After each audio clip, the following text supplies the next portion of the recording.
व्रज प्रियम् धर्म संस्थापकं वीरम् कृष्णं वन्दे जगद्गुरुम्।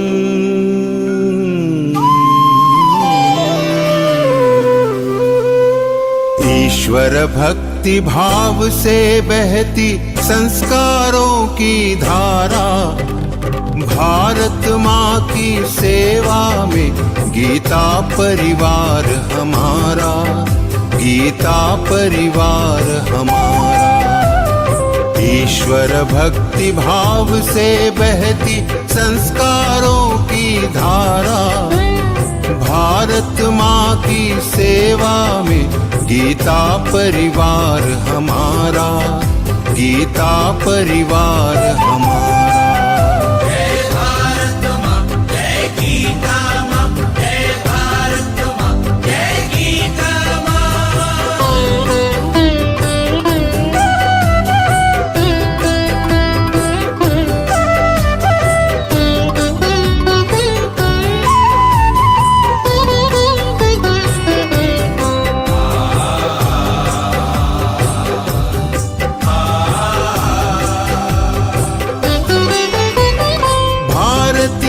संस्कृति का वैभव जग में सबसे न्यारा। जय भारत माँ, जय गीता माँ, जय भारत माँ, जय गीता माँ। भारतीय संस्कृति का वैभव जग में सबसे न्यारा। ज्ञान और विज्ञान यहीं से सबने पाया सारा, सबने पाया सारा। कुछ भूलों से हारा फिर से जीते देश हमारा, गीता परिवार हमारा, गीता परिवार हमारा। जय भारत माँ, जय गीता माँ, जय भारत माँ, जय गीता माँ।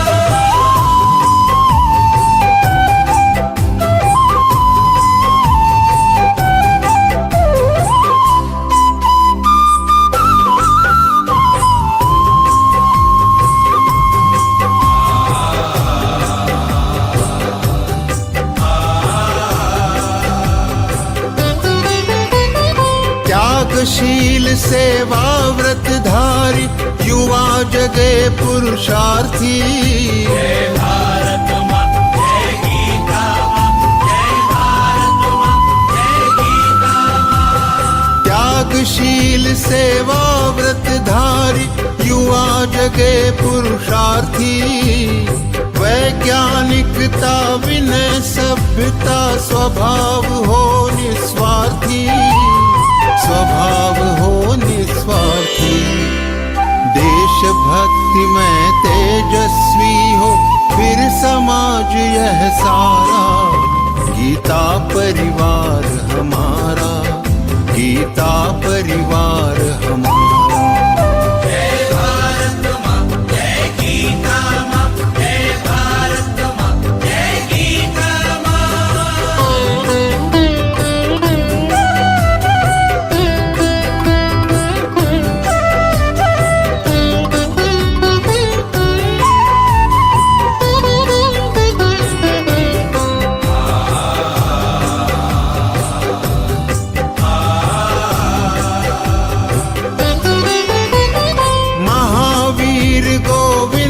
शिवाजी बुद्ध गगन के तारे।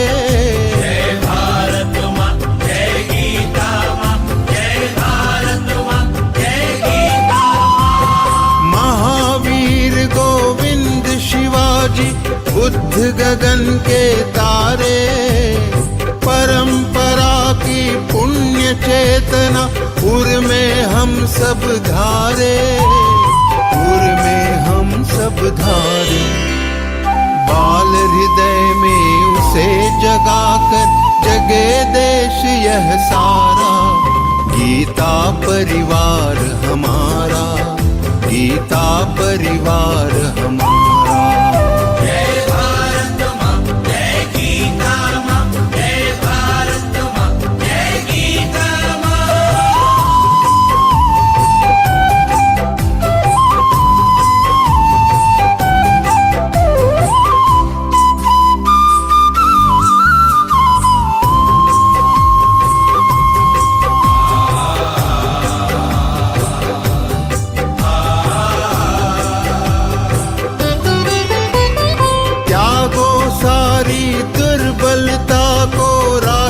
समर्थ बनाओ।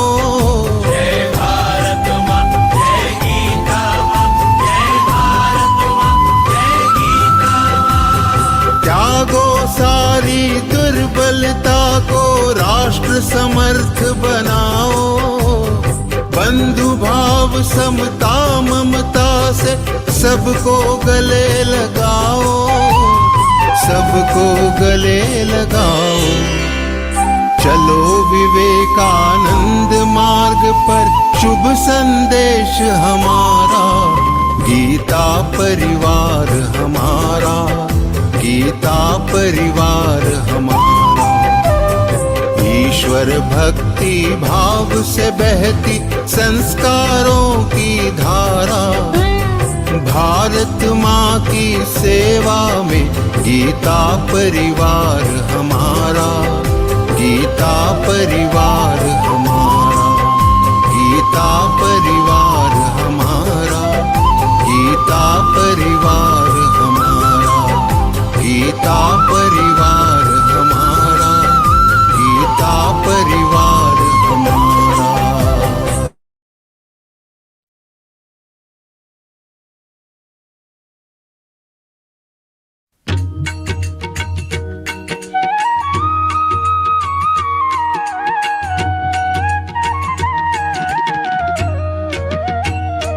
अधरं मधुरं वदनं मधुरं नयनं मधुरं हसितं मधुरं हृदयं मधुरं गमनं मधुरम्।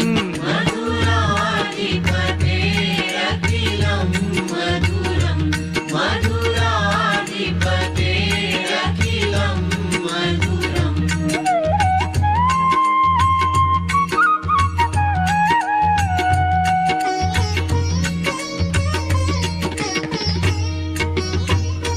वचनं मधुरं चरितं मधुरं वसनं मधुरं वलितं मधुरं चलितं मधुरं भ्रमितं मधुरम्। मधुराधिपतेरखिलं मधुरं, मधुराधिपतेरखिलं मधुरम्।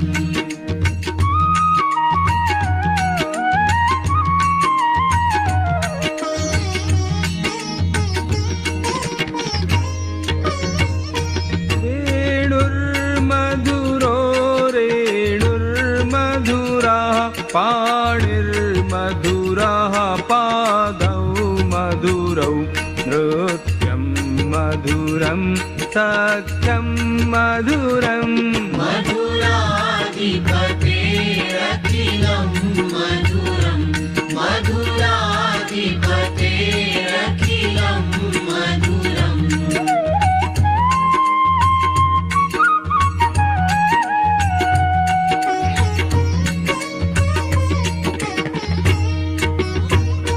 गीतं मधुरं पीतं मधुरं भुक्तं मधुरं सुप्तं मधुरं रूपं मधुरं तिलकं मधुरम्। मधुराधिपतेरखिलं मधुरं, मधुराधिपतेरखिलं मधुरम्।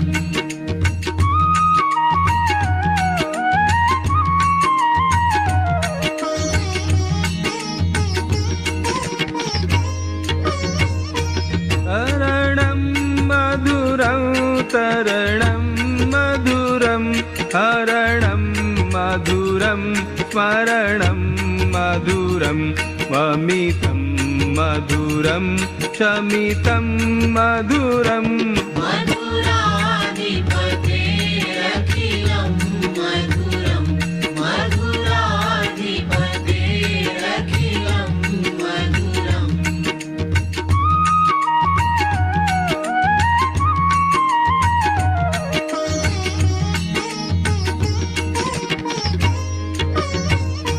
कुञ्जा मधुरा माला मधुरा यमुना मधुरा वीथी मधुरा सलिलं मधुरं कमलं मधुरम् मधुराधिपतेरखिलं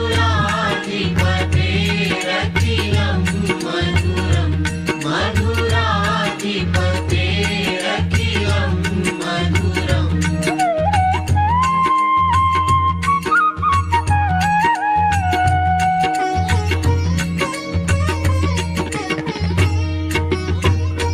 गोपी मधुरा लीला मधुरा युक्तं मधुरं मुक्तं मधुरं दृष्टं मधुरं शिष्टं मधुरम् मधुराधिपतेरखिलं मधुरं मधुराधिपतेरखिलं मधुरम्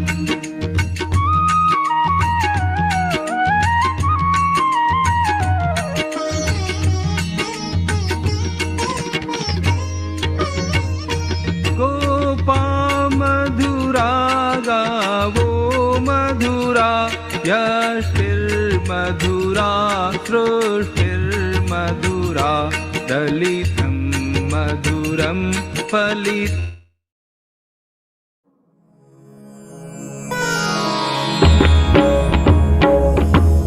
श्री गुरु चरण सरोज रज निज मनु मुकुरु सुधारी बरनउ रघुवर विमल जसु जोदायक फलचारी बुद्धिहीन तनु जानिके सुमिरौ पवन कुमार बल बुद्धि विद्या देहु मोहि हरहु कलेस विकार।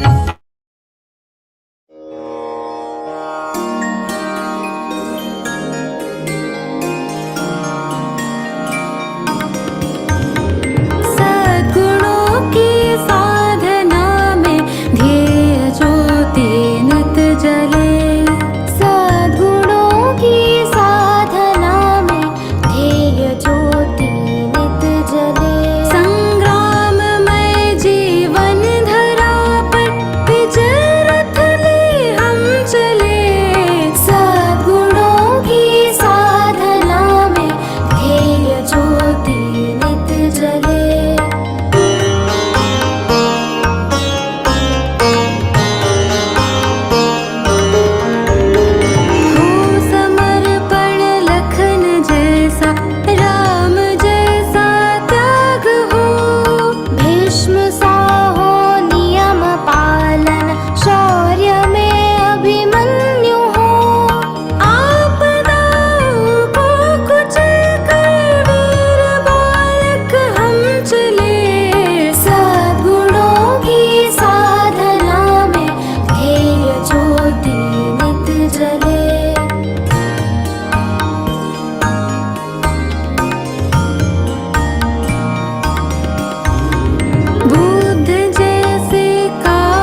इस देश की माटी, चंदन है इस देश की माटी।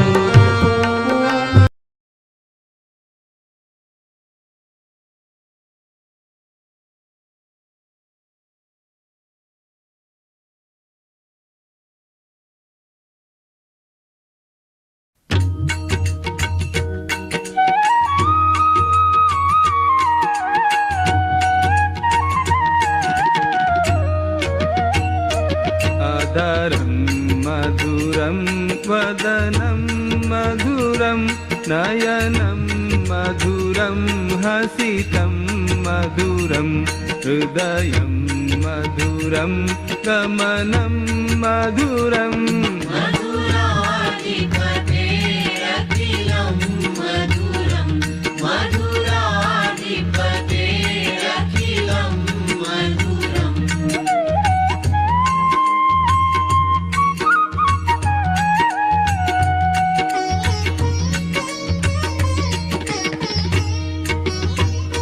वचनं मधुरं चरितं मधुरं वसनं मधुरं वलितं मधुरं चलितं मधुरं भ्रमितं मधुरम्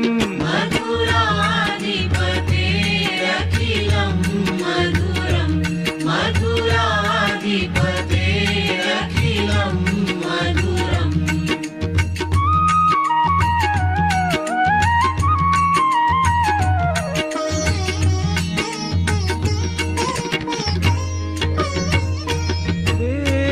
वेणुर्मधुरो रेणुर्मधुराः पाणिर्मधुराः पादौ मधुरौ नृत्यं मधुरं सख्यं मधुरम् मधुराधिपतेरखिलं मधुरं मधुराधिपतेरखिलं मधुरम्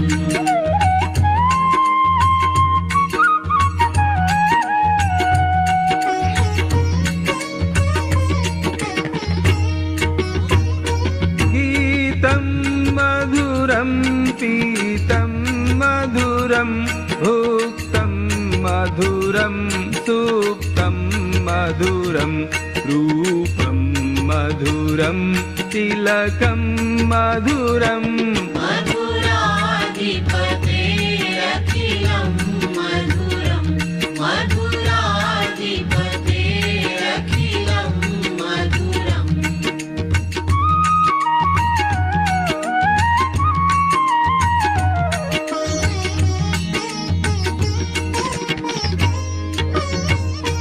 तरणं मधुरं तरणं मधुरं हरणं मधुरं स्मरणं मधुरं वमितं मधुरं शमितं मधुरम्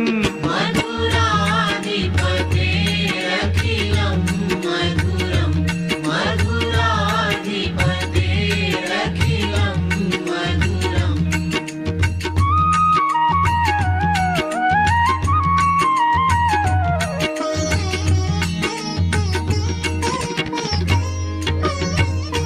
कुञ्जा मधुरा माला मधुरा यमुना मधुरा वीथी मधुरा सलिलं मधुरं कमलं मधुरम् मधुराधिपतेरखिलं मधुरं मधुराधिपतेरखिलं मधुरम्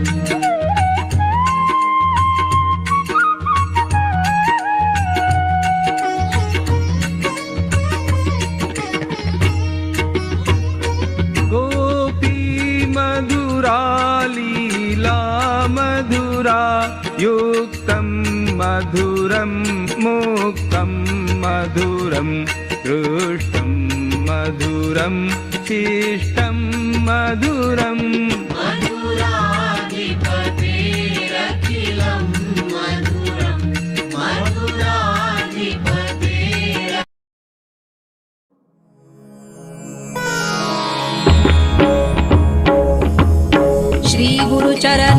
सरोजरज निज मनु मुकुरु सुधारी बरनउ रघुबर विमल जसु जोदायक फलचारी बुद्धिहीन तनु जानिके सुमिरौ पवन कुमार बल बुद्धि विद्या देहु मोहि हरहु कलेस विकार। जय हनुमान ज्ञान गुण सागर जय कपीसति लोक उजागर रामदूत अतुलित बल धामा अंजनी पुत्र पवन सुत नामा महावीर विक्रम बजरंगी कुमति निवार सुमति के संगी कंचन बरन विराज सुबेसा कानन कुंडल कुंचित केसा हाथ वज्र और ध्वजा विराजे कांधे मूज जनेऊ साजे शंकर सुवन केसरी नंदन तेज प्रताप महाजगवंदन विद्यावान गुणी अति चातुर राम काज करिबे को आतुर प्रभु चरित्र सुनिबे को रसिया राम लखन सीता मन बसिया सूक्ष्म रूप धरि सियहि दिखावा विकट रूप धरि लंक जरावा भीम रूप धरि असुर संहारे रामचंद्र के काज सवारे लाय सजीवन लखन जियाए श्री रघुबीर हरषि उर लाए रघुपति कीन्ही बहुत बड़ाई तुम मम प्रिय भरतहि सम भाई सहस बदन तुम रोजस गावे अस कहि श्रीपति कंठ लगावे सनकादिक ब्रह्मादि मुनीसा नारद सारद सहित अहिसा जम कुबेर दिक्पाल जहाते कवि कोविद कहि सकै कहाते तुम उपकार सुग्रीवहि कीन्हा राम मिलाय राजपद दीन्हा तुम्हरो मंत्र विभीषण माना लंकेश्वर भय सब जग जाना जुग सहस्र जो जन पर भानु लील्योताहि मधुर फल जानू प्रभु मुद्रिका मेलि मुख माहि जलधि लांघि गए अचरज नाही दुर्गम काज जगत के जेते सुगम अनुग्रह तुम्हरे तेते राम दुआरे तुम रखवारे होत न आज्ञा बिनु पैसारे सब सुख लहै तुम्हारी सरना तुम रक्षक काहू को डरना आपन तेज सम्हारो आपे तीनों लोक हांकते कांपे भूत पिशाच निकट नहीं आवे महावीर जब नाम सुनावे नासै रोग हरै सब पीरा जपत निरंतर हनुमत वीरा संकट ते हनुमान छुड़ावे मन क्रम वचन ध्यान जो लावे सब पर राम तपस्वी राजा तिनके काज सकल तुम साजा और मनोरथ जो कोई लावे सोई अमित जीवन फल पावे चारों जुग पर ताप तुम्हारा है प्रसिद्ध जगत उजियारा साधु संत के तुम रखवारे असुर निकंदन राम दुलारे अष्ट सिद्धि नौ निधि के दाता असवर दीन जानकी माता राम रसायन तुम्हारे पासा सदा रहो रघुपति के दासा तुम्हारे भजन राम को पावे जन्म जन्म के दुख बिसरावे अंत काल रघुबर पुर जाई जहाँ जन्म हरि भक्त कहाई और देवता चित्तन धरई हनुमत से सर्व सुख करई संकट कटे मिटे सब पीरा जो सुमिरे हनुमत बलबीरा जय जय जय हनुमान गोसाई कृपा करहु गुरुदेव की नाई जो सत बार पाठ कर कोई छूट ही बंदी महासुख होई जो यह पढ़े हनुमान चालीसा होय सिद्धि साखी गौरी सा तुलसीदास सदा हरि चेरा की जय नाथ हृदय महडेरा पवन तनय संकट हरन मंगल मूर्ति रूप राम लखन सीता सहित हृदय बसहु सुर भूप सियावर रामचंद्र की जय पवन सुत हनुमान की जय उमापति महादेव की जय। Jai Shri Krishna. In Zoom meeting, if you want to turn off the notification of Zoom chats, then click on the chats and then click on these three dots. Turn off notifications, click on that. Click on the mute option and now chats notification will not disturb you. Jai Shri Krishna.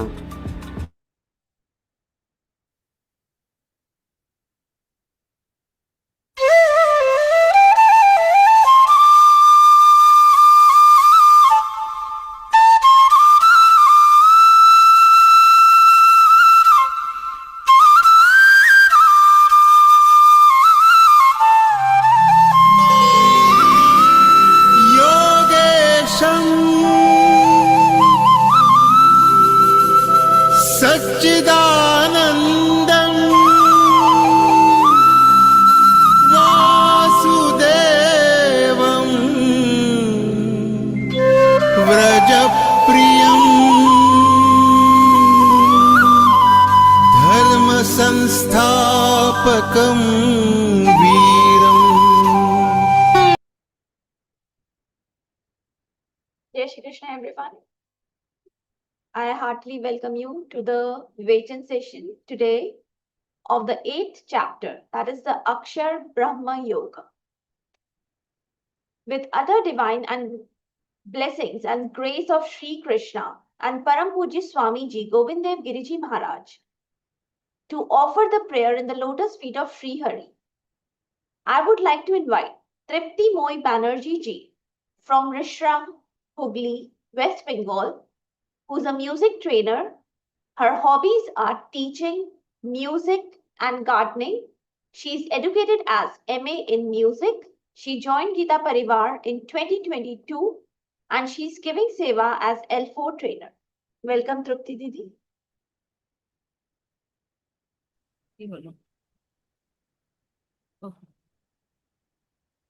এই আবার বাবিকে ডাকো তো। Jai Shri Krishna Didi, you can start with the prayer. হ্যাঁ, জয় শ্রীকৃষ্ণ। কি হয়ে গেল? বাবিকে একবার ডাকো তো, তাড়াতাড়ি আসতে বলো।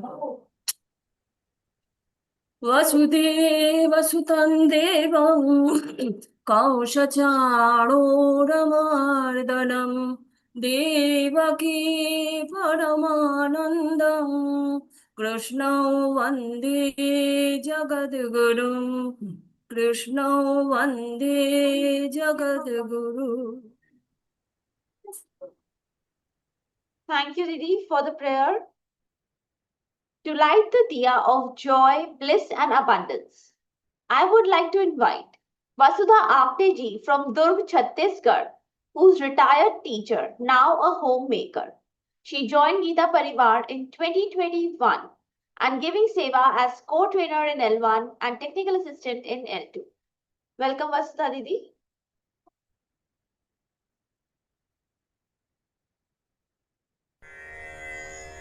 निषिद्धैरप्येभिर्लुलितमकरन्दो मधुकरैः करैरिन्दोरन्तश्छुरित इव सम्भिन्नमुकुलः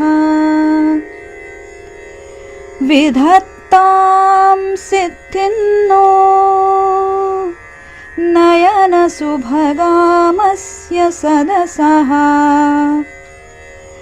प्रकीर्णः पुष्पाणां हरिचरणयोरञ्जलिरयम् शरदिन्दुनिभां शुभ्रां शुभ्रवस्त्रैरलङ्कृतां कलहंसकृतावासां वरदां शारदां नुमः वरदां शारदां नुमः। Thank you, Didi, for this beautiful diya lighting. Now, before we move on to the main session, I have a few announcements for all of you. The new L1 batches, they are starting from 7th of August. Don't forget to share the news with all your near and dear ones who want to progress and join this spiritual journey and whom you would like to share with to spread this spiritual knowledge with everybody. If you face any technical issues during the sessions, please follow some of the suggestions which I am telling you. If there is no sound, plug in the headphones or increase the volume of the phone or computer. If the chat box is blinking continuously, tap the bell icon at the top right corner to mute the notifications. If the voice is breaking or cutting, check the internet connection. If possible, use Wi-Fi instead of mobile data. If the screen is not visible, click on the start video in the Zoom. If the screen is blurry, it happens due to slow internet speed. Try switching the network. If the Zoom keeps disconnecting, you can watch the session via the YouTube link also. If the Zoom suddenly closes, you can rejoin using the meeting link. Now is the time that we get to know about the star speaker of the day, who's none other than Shraddha Raodeo Ji Didi. She is disciple of Param Pujya Swamiji Govindev Giriji Maharaj and fully committed to the mission of Geeta Pariwar. Swamiji blessed her with the title of the President of Geeta Pariwar Hyderabad and she is actively serving there. She is a resident of Bhagyanagar, Hyderabad, associated with Geeta Parivar online classes since the second batch, that is August 2020. She holds PE degree in electronics and postgraduate diploma in IT systems and management. In the past, she has worked as mobile application developer and team leader for 13 plus years in corporate sector. She is the first ever trainer of jail classes of Geeta Parivar, where through her training and guidance, many learned 12 chapters and prepared for the Pathik exam. They cleared also. She laid the foundation of monitoring team at Learngeeta and led it for 2.5 years. She's serving as Vivechak for online Gita classes and conducts weekly interpretation sessions. She offers seva in various departments like training, examination, academic literature, and more teams at Learngeeta. She teaches Śrīmad-Bhagavadgītā and working for Bal Sanskar Kendra also. She also imparts Hindu scriptural knowledge and patriotic values to children. Her efforts are beyond praise and are for over a decade. Welcome, Shraddha Didi. Jai Shri Krishna Radhika Didi, that was a beautiful start of the session. A very, very welcome to all of you. We are in the middle of beautiful chapter and this is a tough chapter. It is a chapter which needs lot of vivid imagination and lot of brainstorming to be able to understand it in totality. Let us all go down to Param Pujya Gurudev and Shri Krishna himself, without whose blessings it is impossible to understand these beautiful principles. Let us seek their blessings, all of us together. Hari Om. Hari Om. Guru Brahma Guru Vishnu Guru Deva Maheshwara Guru Sakshat Parabrahma Tasmai Shri Gurave Namaha. Krishnaya Vasudevaya Hare Paramatmane Pranatah Kleshanashaya Govindaya Namo Namaha. Om Bhartaya Pratibodhatam Bhagavata Narayanina Swayam Vyasena Gratitam Puranamuna Madhye Mahabharatam Advaitamratavarshiniം Bhagavatim Ashtadashaധ്യായിനിം अम्ब त्वामनुसन्दधामि भगवद्गीते ॐ श्रीगुरवे नमः. ॐ श्रीकृष्णाय नमः. A very, very warm welcome to the session, all of you. We are in the middle of a very beautiful chapter, that is the Akshara Brahma Yoga. And this Akshara Brahma Yoga in itself, it talks about what? The Akshara Brahma Tattva. And this is the chapter that connects us with the Nirakara Devata, with the Brahma Devata, with the Brahma, that is the Supreme. It gives us the understanding of the Brahma Tattva in different ways, and this is the chapter which will eventually, the understanding of this chapter leads us to a point where our ego becomes zero. Today's shlokas, when we will see how timid we are, how small we are in front of this entire Brahma Tattva. We will understand the Brahma Tattva, the Aksharata in its capacity, and then we will see how this leads us to a greater understanding, to a greater liberation. The flow of this chapter is very beautiful, and to understand this, we need lot of good imagination, lot of alertness. May Paramatma and Shri Bhagwan, Shri Gurudev give us the right intellect to understand and assimilate these facts which we are going through today.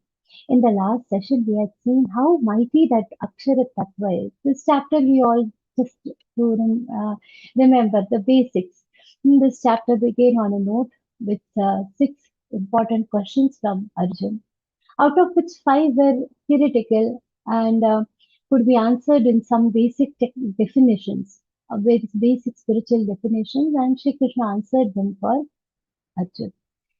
However, the last question was deeper about how we should remember Bhagwan at the time of leaving this world, and that gave rise to this beautiful view, which is preparing us to leave this world gracefully, such that when we go, hmm, we are able to reach the right destination. Just like when we board a train and ensure that you are sitting in the right train to pack your bags for that destiny, for your further journey. We ensure that we have all the right things with us. We prepare for our journeys, and when we leave this body, we are going to prepare for a bigger journey.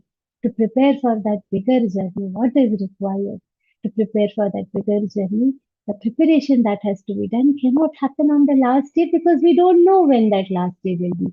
And even if we know that last day, the punya that is required, the good deeds that is required, the practices that are required to reach the right position to be able to do a graceful exit from this world is not a matter of one day of tapasya. It is something that we have to do throughout our lifetime. How our practices should be throughout the lifetime, that we will be seeing today so that we make a graceful exit from this world. And for that, we had completed up till the 11th shlok, and we had seen how this Akshara Brahma Tattva is. We had seen some very beautiful slokas coming Purana Manushasitaram, which explain how this Akshara Tattva is. And to unite with this Akshara Tattva, how a yogi does do different practices to unite with this Akshara Tattva. How is this Akshara Tattva? We had seen different things coming Purana, Manushasitaram, Anuvaraniyam, Samanutsmaredya. It is Sarvasya Dhataram. Such a beautiful characteristic we had seen last time. Sarvasya Dhataram, Achintya Rupam. It cannot be thought about Aditya Varman, Tamasat Parastat. Such beautiful shlokas which beautifully tell the importance of the characteristics of this Brahma Tattva in different using different adjectives which are just thinking aids to understand that Akshara Brahma. We try to understand that, and then we saw that the ones who are trying to attain that, they have to do different types of tapascharya. And in that sequence, we have to see from the 12th chapter, 12th shlok today, what is it that tapasvis, what is it that the yogis do to attain that supreme Brahma Tattva? Sarvatva, we are starting our session from the 12th shlok today. Sarvatvarani sanyamya manoradhi nirutya cha मूर्ध्न्यादायात्मनः प्राणाभासतो yogadharanam. Let's see now that's how this Akshara Tattva is. And now by the means of the concentration, what do the yogis do?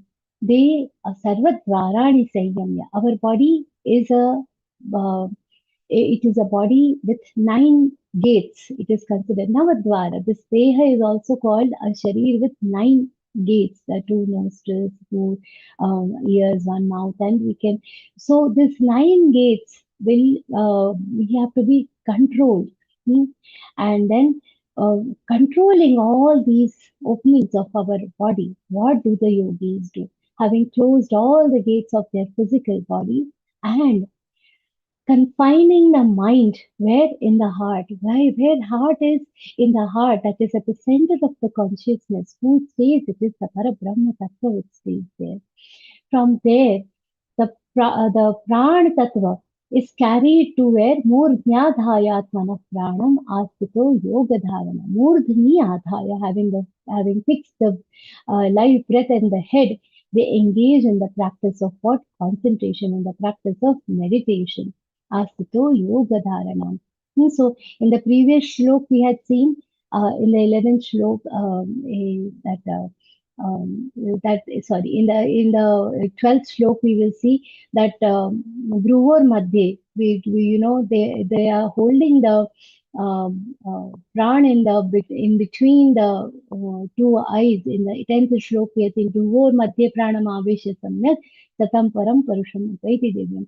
From there now the yogis are doing what? They are pushing the pran towards the head. Where from the Agnya chakra, it is moved towards the Sahasra chakra. And from there, we do the Uchcharan of Omkar. From there, these are all yogic practices. If you understand, fair enough. If you don't understand, gradually we'll understand. These concepts might somehow appear a little strong, but we have to understand them. Try to at least know the procedure. Hmm? So from the Dhruvar Madhya, now the pran has reached the Sahasra Chakra. From there, it has to be pushed with the yogic with the yogic strength, and that is done by the Uchcharan, by the Pranavochar, that is the sound of Om. ओमित्येकाक्षरं ब्रह्म व्याहरन् मामनुस्मरन् यः प्रयाति त्यजन्नेहं स याति परमां गतिम्. Om is not just a sound. Om is much beyond that. It is representative of representing the Brahma Tattva itself. And now even science has accepted it. Even the science is accepting the fact that Om is much beyond just a nad. It is not just a sound. And now some scientists also believe that when the earth is spinning around itself, it is creating the sound of Om. Our Rishi Munis have discovered this by the powers of the meditation. And there is one entire Upanishad that is dedicated only to understand the power of Om. The Mandukya Upanishad is completely dedicated to understand the power of Om. Hmm. Now here there are two things. Vyaharan, Mamanusmaran. Vyaharan. In this, it is the chanting in the mind. Vyaharan is uttering. Uttering where? In the mind they are uttering. They are connecting with what? The Omkar and Mamanusmaran. They are remembering me and concentrating on me, yaprayatit tyajandeham. By keeping me and their thoughts and connecting me by the means of Omkar, they push their pran out. They utter that syllable Om, and then their soul departs the body and attains what? The supreme tattva, sayati paramangatim. One that ekakshar Brahma, which is Omkar, that is uttered. And now, what is the might of Om? Again, understand that irrespective of which God you worship, I can be a Rama Bhakta, Krishna Bhakta, Shiva Bhakta, anyone, a Durga Devi Bhakta, any upasana we can do, but one thing we have to always remember all the names of the gods and all the mantras ultimately merge into what? Omkar. They all get into absorbed into Omkar. Omkar is that ocean where all the names of gods are connecting. But that does not in any way lessen the might of other names of the God. We should understand that. What we get from the rivers, we can never get from the ocean. So never underestimate the power of the Nama, Rama, Nama, Krishna, Nama, Hari, Nam. Do not underestimate and don't just try to go for Om. This process that we are talking about is for the supreme yogis who have practiced for a very long time the yogic kriya, and that is why they are able to do this. Sant Jnaneshwar Maharaj, he has actually taken a life samadhi. He's still existing. How, what kind of samadhi he has taken? By the power of his yoga, by the power of his meditation, and doing the practice for so many births. He remembers all his births, and for so many lakhs of births, he says he has done the tapasya and how he has dissolved his sharir. This body is made out of 5 elements. The yogic kriya that Sant Jnaneshwar Maharaj has done, his samadhi is in R&P. What he has done, his body he has again dissolved into, and he has disintegrated into what? The 5 elements. That is the kind of samadhi that Jnaneshwar Maharaj has done, and all this is done by what? This the practice of yoga. So here we are talking about the yogis who, by uttering the Omkar and by saying the by uttering Omkar and by the power of their yoga, they are able to leave their body and attain me. Krishna tells something very beautiful further. Ananya cheta satataiyo mam smarati nityashah tasyaham sulabha partha nityayuktasya yoginah. Now again, Shri Krishna is telling here that those who remember me, how? Ananya cheta. This one word deserves lot of understanding. It deserves lot of explanation. Now, because of ignorance, some people feel that this Ananya Chetan, Ananya Bhakti is like we are Ram Bhakt, so we will not do Shiva Bhakti. We are Shiva Bhakt, so we will not do other type of Bhakti. This is the misunderstanding and ignorance that many people have. But that is not what Krishna means. Ananya Bhakti means what? Ananya Bhakti means na anya. There is nothing else that I want except the deity which I wish to worship except Bhagwan. Now it could be any Bhagwan, Shiva Bhagwan, Ramaji, Krishnaji, Hari, Durga Mata, the deity whom I like. But more than the deity that I like, there is nothing else that is important for me. We remain stuck in different kind of desires. And what happens? See, our life is a burden of lot of desires. Our life is a burden of desires, ambitions, pain, sorrow, happiness, and whatnot. What does Ananya Chetana means? Means I have left all these burdens aside. I have left the burden of my desires. I let go the burden of all the sorrow. I let go the burden of all the happiness. I let go the burden of all the pleasures in my life and I become light. And what I want, the only thing I think about, the only thing my mind is contemplating about is what? Bhagwan. That is Ananya Chetana. That is Ananya Bhakti. So the one who remembers me like that, Yomam Smarati Nityashah. Shri Krishna is using very important adjective here. Now, one was Ananya Chetasa. Another thing is Smarati Nityashah. Nitya means constantly. Satatam. Now it is not only Nityashah. In the one line he has used two words. Satata also and Nitya also. Satata is constantly and Nitya daily on a regular basis. Both more or less meaning the same, but see, he is insisting that you have to constantly remember me. You cannot forget me. Not that in the time of pain and sorrow you remember me and the rest of the time how okay.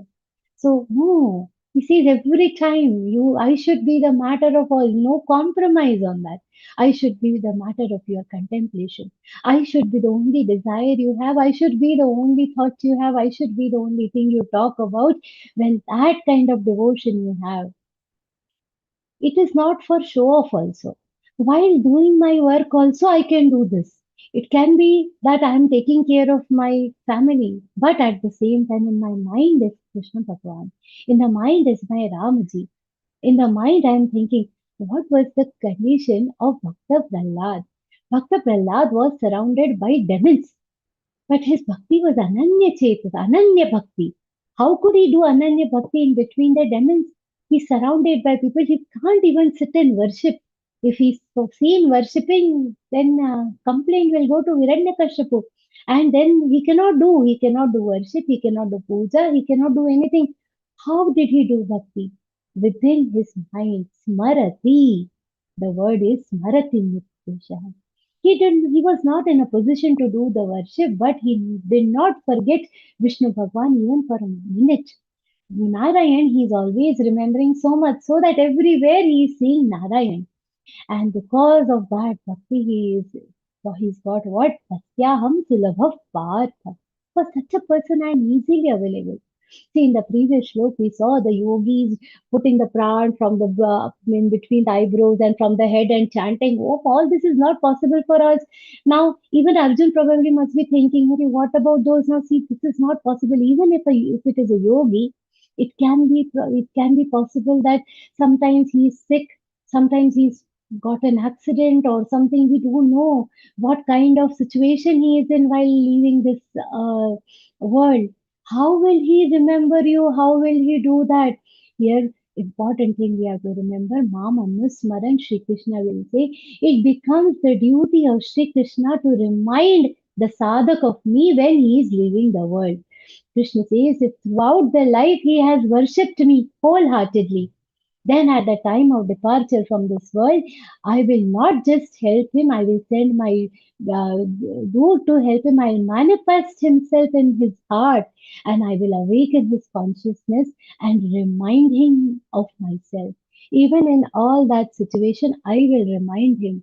I will come and pick him up in my arms. That is the assurance Sri Krishna has given, and somebody who has done this kind of devotion, this kind of Ananya Chetana Bhakti, Sri Krishna says, Tasyaham sulabha partha nityayuktasya yogina. Such a person is a yogi.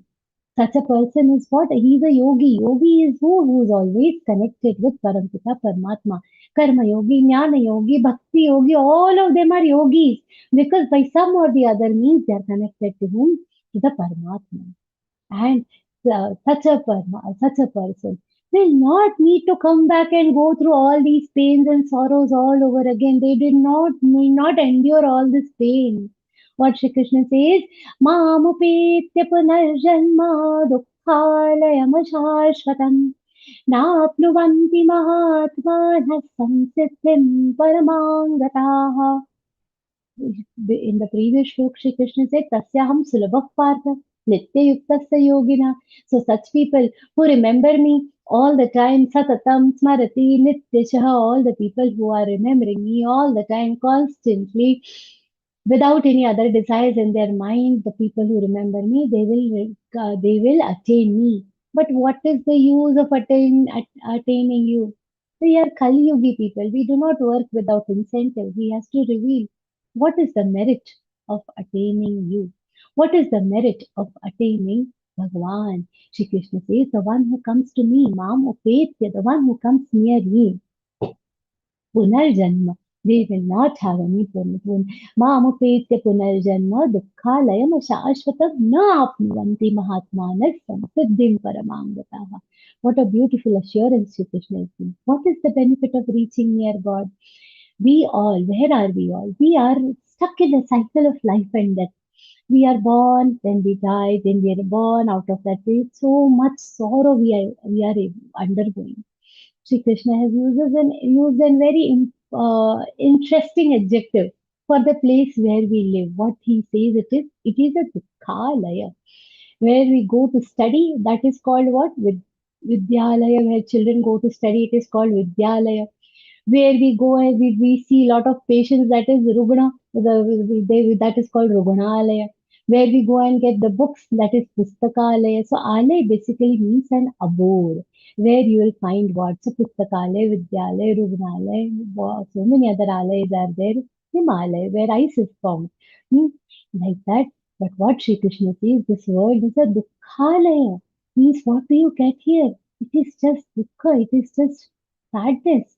You say, "Arey, how is Sri Krishna saying this?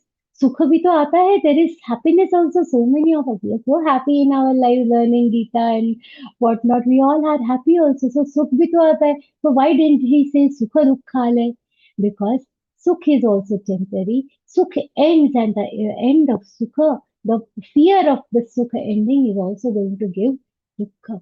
So the sukh is for few moments and again it turns into dukkha. Our Marathi saints, Samartha Ramdas Swami has written very beautiful Manachi Shlok, where he is asking some questions to the mind. They are the shlokas which are made to train the mind.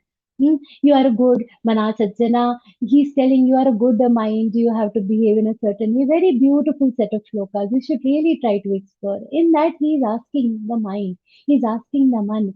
जनी सर्वसुखी असा पुराही मनात वाचिरे पुराय मनात वाचिरे पूर्व संचित केले हात. Very beautiful. He is asking, tell me who is that one person in this world who is completely happy. Jani sarvasukhi asa kona ahe.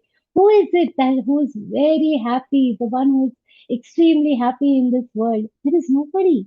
There is nobody who is happy in totality, samagrata, say entirely anybody is happy, nobody. Everybody has some or the other sorrow that we have undergone. That is why Shri Krishna says this is Dukkhalaya. And he adds another word, Ashashvatam, never ending Dukkhalaya. Because always, day by day, we are aging. The wrinkles will come and everything, our hair are going, all that. That is Dukkha, aging. The process of aging also adds a sentiment of little sorrow for us, isn't it? A sentiment of sadness. No matter for temporarily I will be happy, but everything has a sentiment of sorrow in this world. So the one who attains me, however, will not need to come back to this Dukhalaya, will not need to come back to this Mrityulok. Na apnuvanti. Who won't come? The one who has attained me, Shri Krishna says, he becomes a Mahatmanas. Na apnuvanti Mahatmanas. The Mahatmana will not come and attain this Dukhalaya. He will attain me. Why? Because Sansiddhim Paramang Gataha. He has got that Siddhi. You see, there is a siddhi and there is some siddhi. There are two degrees mentioned here. We are doing the good deeds and attaining lot of punya. We attain sargalok and better lok. We all get that is siddhi. However, attaining that Parampita Paramatma is some siddhi, samyak siddhi, the supreme siddhi, from where we don't have to come back, from where we don't have to reach back. It is like when the milk is converted to curd, it is siddhi. It has turned into something better, something different. But it is turning into ghee, and that ghee will never get spoiled. It is never going to return. It has completely lost all identity of the milk. It has become a special item in itself. It becomes ghee. It is some siddhi. Like that, the Mahatman who has attained this Paramatma does not need to come back. However, Sri Krishna says this is good for Mahatma, but apart from these people, see those who are not everybody is able to attain me, and nobody is spared from this cycle of coming and going in this world. Who all are not spared? Everyone. Brahma bhuvana loka punaravartinorjuna mamupetya tu kaunteya punarjanma na vidyate. In different ways, Shri Krishna is telling the same thing. He says the Mahatman are attaining me, but this process of, otherwise going and coming, nobody is spared from him. Who? Right from Brahmaji. Ari is not talking about the sages, Manushya, Yoni, and all other Yonis, Bhuta, Preta. Not just it. He says, forget it. Even if you are Brahma Dev, you have to come. Brahma Bhuvanal Loka, from Brahma Lok till Bhuvan Lok, all the people from world of the Brahmaji till this other worlds, whether it is Svargalok, Mrityulok, Patalok, Dagalok, all other worlds, everywhere this cycle is happening. We say, from A to Z, everything included. Just like that, Shri Krishna is saying, from A to Z, all the worlds, from this body that we have till the Brahmaji is abode, everybody is a part of this cycle. Punaravarti. Punaha avartinaha means they are subject to rebirth. Again and again, they are subject to rebirth. But Tamabhupetyatu Kaunteya, the one who has come to me, Purarjanmana Vidyate. For them, there is no need to come back. Again, who are these? Remember, the previous shloka itself, Shri Krishna has called. When Shri Krishna has told they are Mahatmana, means they are Mahatmana. So, these Mahatmanas, they don't need to come back. Because we said, for us it is Dukhalaya. For normal people, normal sadhaks, this world is a Dukhalaya. But for Mahatmana, this is just a dream that they are living. Our sons, again, Maharashtra sons, they say, Ami Zato Amcha Gawa. When this Maharaj was leaving, well, he said, I am going to my abode. They know this is a temporary place. For people who live in this world with that kind of emotion, that my place is near my Bhagwan. I don't belong here, I belong to my Bhagwan, and Bhagwan belongs to me. My place is there for such a person. The emotion will be, I am going to my place, they will live for them. Leaving this world itself is a celebration. Such people who reach there, for them, Punarjanmana Vidyate. For them, they will not have any need to reach here. They don't need to come back here. Here, Shri Krishna explains a very beautiful play of Srishti and how this entire cycle is. A little bit insight Shri Krishna gives into this.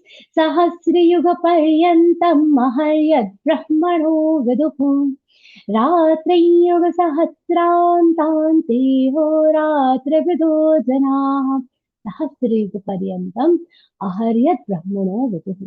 Now, this cycle that Shri Krishna is describing here.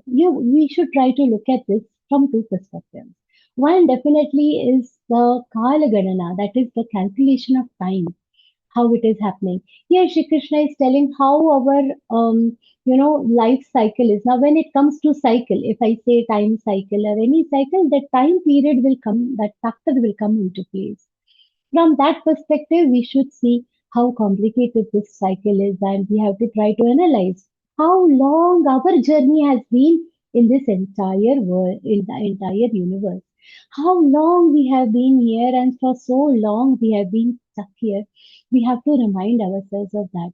And another thing that we should also try to infer from this particular shloka and further few shlokas is the depth of our knowledge system, the depth of our scriptures, and see how deep our understanding of time, how deep our understanding of the origin of the universe and creation and recreation of the universe is.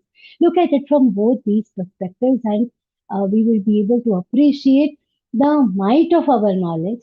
We will be able to appreciate the might of Bhagwan, of course, and we will be able to appreciate that our ahankar is totally zero in front of this big cycle that we are a part of, and we are such a tiny part of this entire existence. So Shri Krishna in this shloka is telling a tale about Srishti and Pralay. What is Srishti? The creations that we see around us. And what is Pralay? The time when everything is getting dissolved and nothing is visible. So here is a here is a tale of what, of the Srishti and Pralay. Here is the tale of Srishti and Pralay that Shri Krishna tells us about. What is that Srishti? What is that Pralay that he is talking about? In Sahasra Yuga Pariyantam. Sahasra Yuga. Yuga refers to the Mahayuga or Chatur Yuga. We are all living in one Yuga. We all know we are a part of what? Kali Yuga now. We are a part of the Kali Yuga. Before now, Kali Yuga, because we are a part of it, and also that Kali Yuga is the smallest of all, calculations, understanding this entire thing from Kali Yuga becomes slightly more easy. So one Kali Yuga is around 4,32,000 years.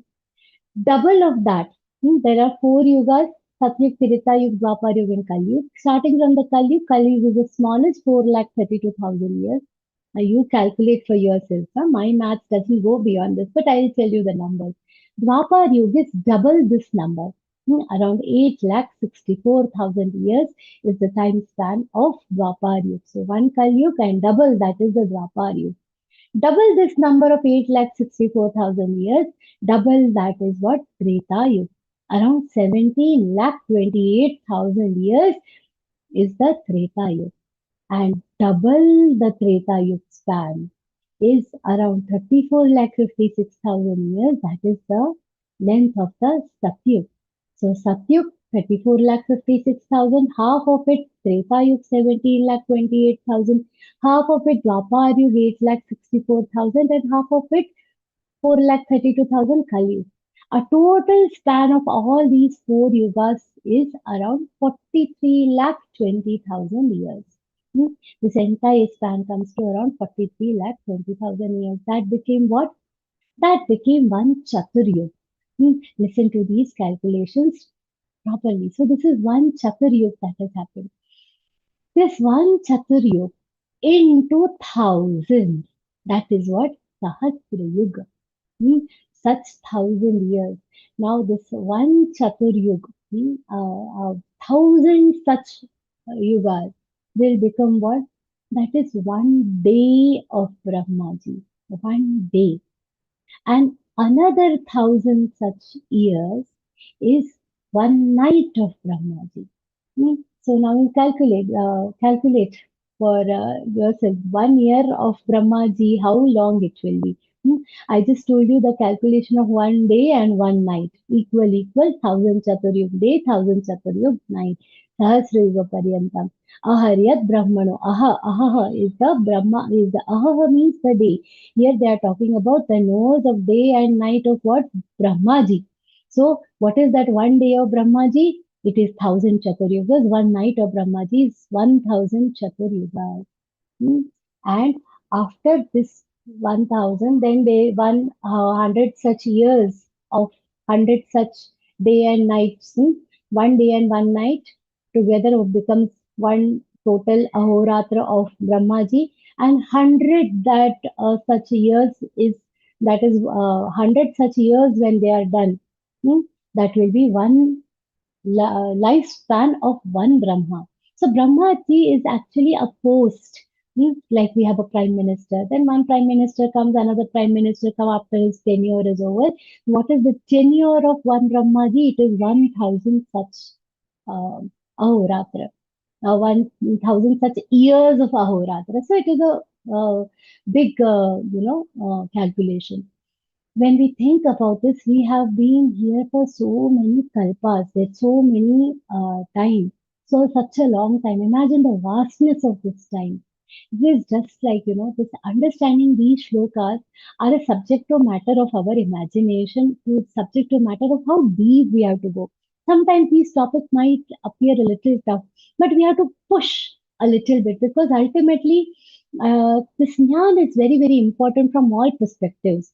And just like, in our studies, in our science students will especially connect with this, that if I think about a light year, how much time, how much distance is, completed by the light travels at such a high speed. So the distance is calculated in light years terms. So that for somebody who is totally new to these calculations will feel, Hare, what is this 4,000 light years? What this, it will become difficult for understanding. Like that, this vastness is calculated by terms which are a little complicated to understand, but understanding all this, trying to understand all this, we will also understand uh, how vast our uh, entire universe, entire creation is, and how minuscule we are. Forget about we. If I look at the Earth as a planet, also it is less. It is not nothing more than a dust particle in this srishti. And on that dust particle, I sit here with an ego that I am doing something. We start feeling so minuscule, so less. And Gita in this form helps us reduce our ego. This it helps us understand that we are so tiny, so timid, so small.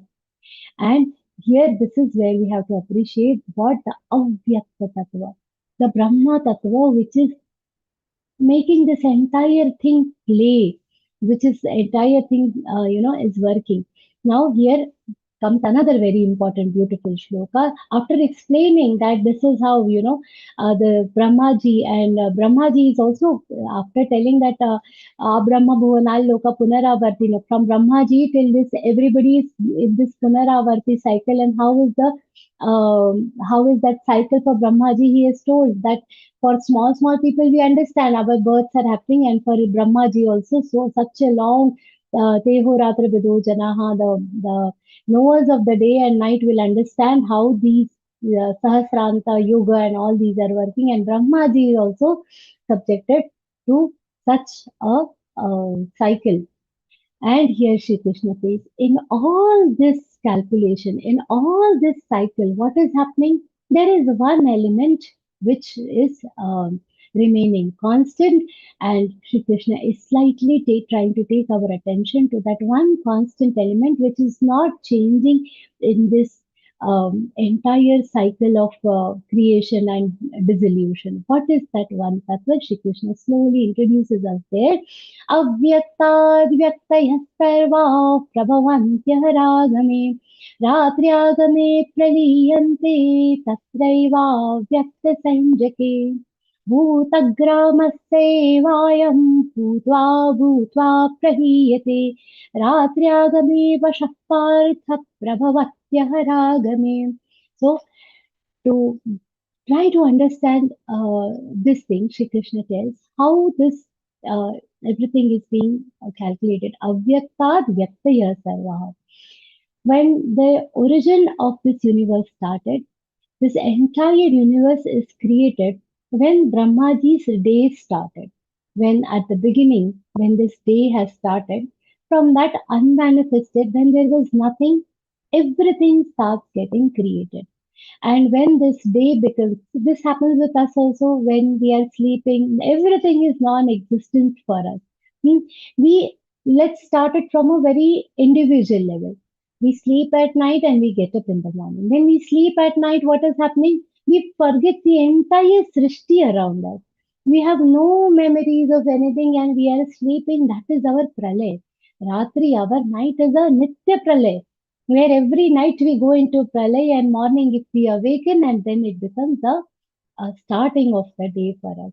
And that is when the entire Srishti has come into picture. But at night we have no memories for everything. In the absence of all activities, we are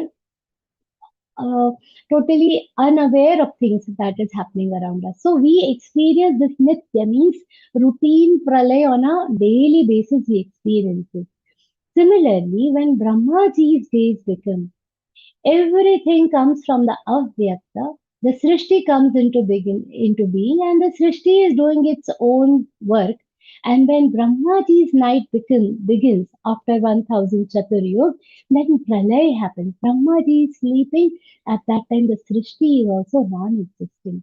Because this world, this universe, the Srishti that you see around yourself is what? It is the Brahmaji's Kalpana. It is the idea of Brahmaji. It is the Kalpana of Brahmaji. So Pralay happens and everything dissolves into what? Into Avyakta. What is the meaning of Avyakta? Unmanifested. That we cannot see, that we cannot feel, but everything it is in the Avyakta form because it is not manifested. Hmm. Now, it might still be little difficult to understand. Listen to this example and it will become slightly more clear. In the rainy season, you must have observed there are these small insects which are born. They come into existence. They are around those lights, you will see these small insects. Their lifespan is some 2 to 3 hours, they are alive and then they die. So from morning to night, night to morning, if I see, I don't know how many generations of those insects have gone. Their lifespan is only few hours, and another one is born, and another, like that. Now, if any one of them manages to, for that somebody whose life is about 2 to 3 hours, if they look at us, they will feel like we are Brahmaji only for them. Huh? ये तो my Dadaji, my Pardadaji, if the insect is born and they keep coming again and again, they'll see this body or always there. My Dadaji is also seen, my Pardada is also seen. For those insects, we are like Brahmaji only. Like that, we are small insects, so Brahmaji is Brahmaji.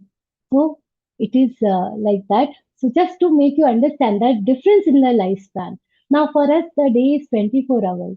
If I go on the planet Jupiter and I say I stayed there for entire one day, how many years will pass on the earth?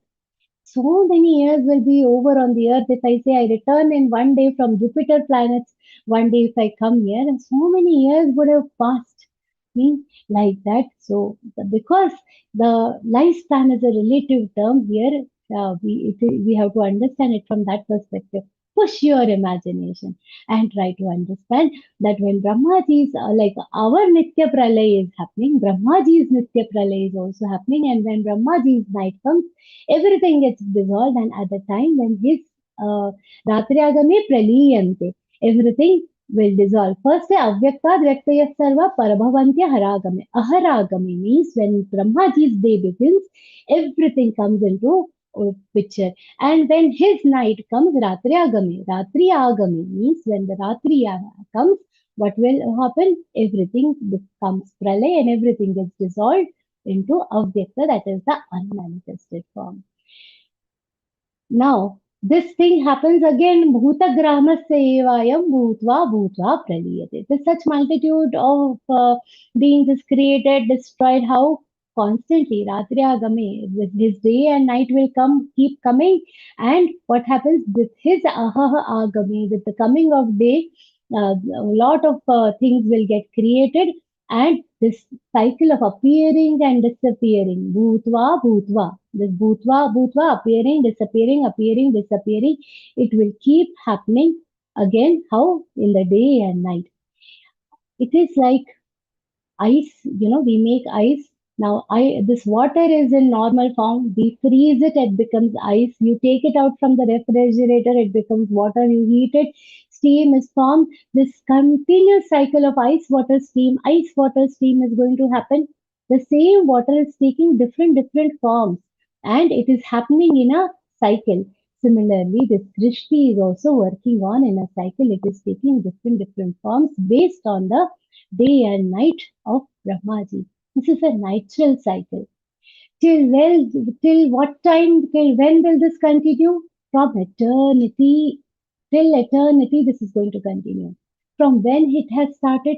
From eternity, this has started. Something that is happening from eternity and it will continue till eternity. But in this continuous flow of eternity, there is one thing. This constant change is happening. Constantly these things are changing, but there is one thing that is not changing. What is it? Parastasmattu bhavonyo vyakto vyaktat sanatanaham yasya sarveshu bhuteshu nashyatsu na vinashyati. Tasmatu anyah bhavaha. Here, when she says paras tasmatu bhavonyo vyakto vyaktat sanata paras tasmatu, there is a anya bhava. Tasmat to anya bhava. There is one bhava. How is it? Avyaktaha avyaktat parha. Means it is different. It is avyakta and it is beyond this vyakta and avyakta. It is sanatana. It is beyond this manifested and unmanifested form. It is something which is beyond all this. It is eternal. It does not change at all. It is just sitting and enjoying this play of, it is happening, not happening, and all this. Tu tasmat avyaktat paraha anya. So this is beyond. It is present in everything. Even in Brahmaji's night, it is not getting dissolved, and even if it is Brahmaji's day, it is not getting changing. It is like to understand this form of avyakta, to understand this Brahma Tattva, this Akshara Tattva, which is which is beyond this manifestation and non-manifestation. We have seen the waves on the oceans. Now, the waves in the oceans, if you see the water in the waves are created and they are destroyed. However, the water remains the same. It takes the form of a wave, then it gets destroyed, it gets transformed into ocean, and another wave comes. So, but that water remains same. The water is itself, creating the waves and taking the form of the waves and getting dissolved as ocean, but it does not lose itself. The water remains the same. So the coming of the wave is like the Srishti coming into place, and again it is getting dissolved into the Brahma Tattva, and again it is taking the form of another shape of the another wave, just like that avyakta form, which is in an unmanifested form, which is just there, and it appears itself in the form of this Srishti, and then it again disappears. It again makes itself evident, and again it disappears. Like the ornaments and the gold. Suppose now I have a golden ornament of gold, and now we need modern designs, delicate design. Gone are the days of heavy designs of ornaments. So what we will do? We will melt all that gold and create new designs like that. I cannot say that the gold ceased to exist. There was gold in the ornament. It was looking at a different form. It had appeared itself in a different form. Then what happened? We made it into pralay. Uska pralay kar diya. We dissolved it and gave it another form. If we can give form to a metal, can't the Brahmaji give form to this Srishti? Can't Brahmaji keep changing this Srishti and make it appear in different forms? If we as human beings, with our little intellect, we can do it, Brahmaji can do much more than that.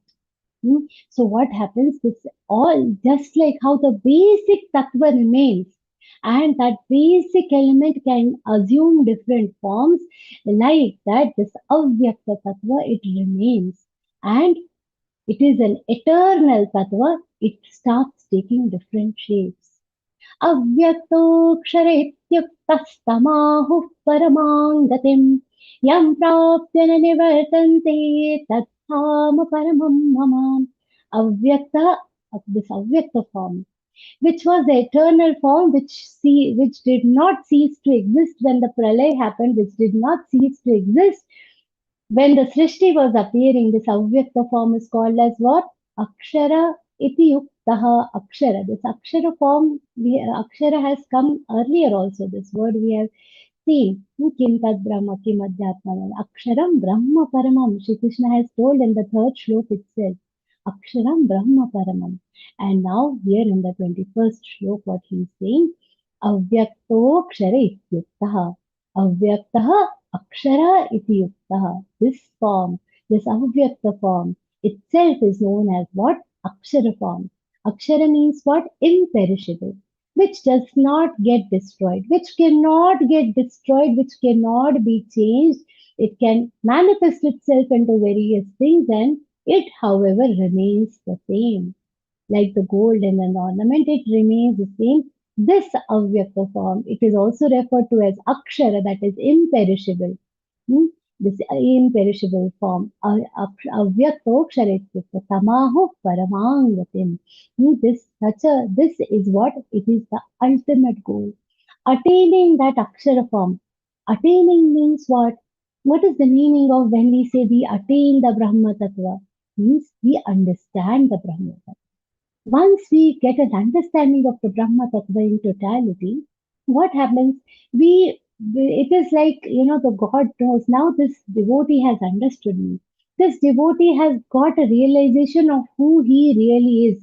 We will see this in the 13th chapter also. The moment we realize we are the Kshetrajna, the moment we realize that we are that Brahma Tattva, this Brahma Tattva is actually not different from us. We will see that in the 13th chapter. When this understanding comes to the devotee, he says, why you are living in a separate body? Now come and stay with me. And that is the ultimate moksha. Tamahu paramangatim. This is the paramangatim. This is the ultimate goal. And the one who attains this goal. So what we have to do ultimately? We have to understand this Akshara Brahma, this Avyaktaha Akshara which Shri Krishna is saying, this Aksharam Brahma Paramam that he has said in the third shlok. Once you understand this, then yam prapya nanivartante tathama paramam mama. Once this state and knowledge is attained, there is no need to go back. Having reached this state, there is no need to return. It is like where we have attained that form of the ghee. Now the ghee need not be converted into milk. It need not go back into the form of a curd. It has reached the highest supreme filtered form it has reached. Now there is no need to attain anything back. Once a human being understands this bhav that is present in him, this Akshara, we are now seeing in this chapter, we see that Akshara Brahma Tattva as a separate entity, we are trying to understand him. Later on, we will see that that separate Brahma Tattva is very much residing in me. That we will see in the 13th chapter and other next chapters, Rajavidya, Rajaguhya Yoga also, which comes after this. It gives us an understanding into this. So, once a human being understands that this bhav is present in him, there is no need for him to return to this body. There is no need for that person. So the understanding of this Akshara Brahma Tattva is your key to liberation. It is the key to get freedom from this dukkhalaya shashvatam. So what Shri Krishna says, further purushassa parah partha bhaktya labhyastananyaya yasyantastani bhutani yena sarvamenantatam. The Purusha. Now, how do this? Now, this another name for this Akshara Tattva is introduced here. What it is called? The Purush. It is the ultimate supreme Purush Tattva. So, this how is this obtained? It is obtained by Anyaya Bhaktya Labhya. Anyaya Bhaktya. It is obtained by a single-minded devotion, by a focused devotion towards that Paramatma. That is how we have seen this Ananya Bhakti. Like that, Shri Krishna says Ananyaya Bhakti, Ananyaya Bhaktya. when we want to understand God Himself, when the only aim in my life is to understand that God, He will ensure that that secret comes to me. We all at some point of time have made this effort and somewhere wish that I wish to learn. In one of those old births we must have felt that I want to know you, hey Bhagwan, I want to come close to you, and that is why in this birth we got this Learngeeta and we are here learning all these beautiful shlokas and trying to understand. We might not be able to understand him in totality, but to whatever fraction we can understand him, it will take us a step closer to him. It will take us a step closer to him to understand him, and gradually, step by step, our understanding will improve. And what will happen? We will be able to attain him, because the more we start understanding him, our devotion towards God will increase. Yasyantastani bhutani yena sarvamidam tatam. Then once you start thinking of me all the time, yasya antasthani bhutani, the one that dwells in everything, and the one who holds everything together, yena sarvamidam tatam. So it's like the gravity. How is it? The gravity is within this earth. It is also outside the earth. It is within, and it is ensuring that we all stay in this. And it is also ensuring that all the planets are holding together. Just like that, that Brahma Tattva is holding all of us together. The Brahma Tattva is within me. The Brahma Tattva is holding this entire universe together. When we develop this kind of understanding, then there is no need for us to come back. We will gradually attain Him. यत्र काले त्वनावृत्तिं भावृत्तिं चैव योगिनः प्रयाता यान्ति तं कालौ वक्ष्यामि भरतर्षभ.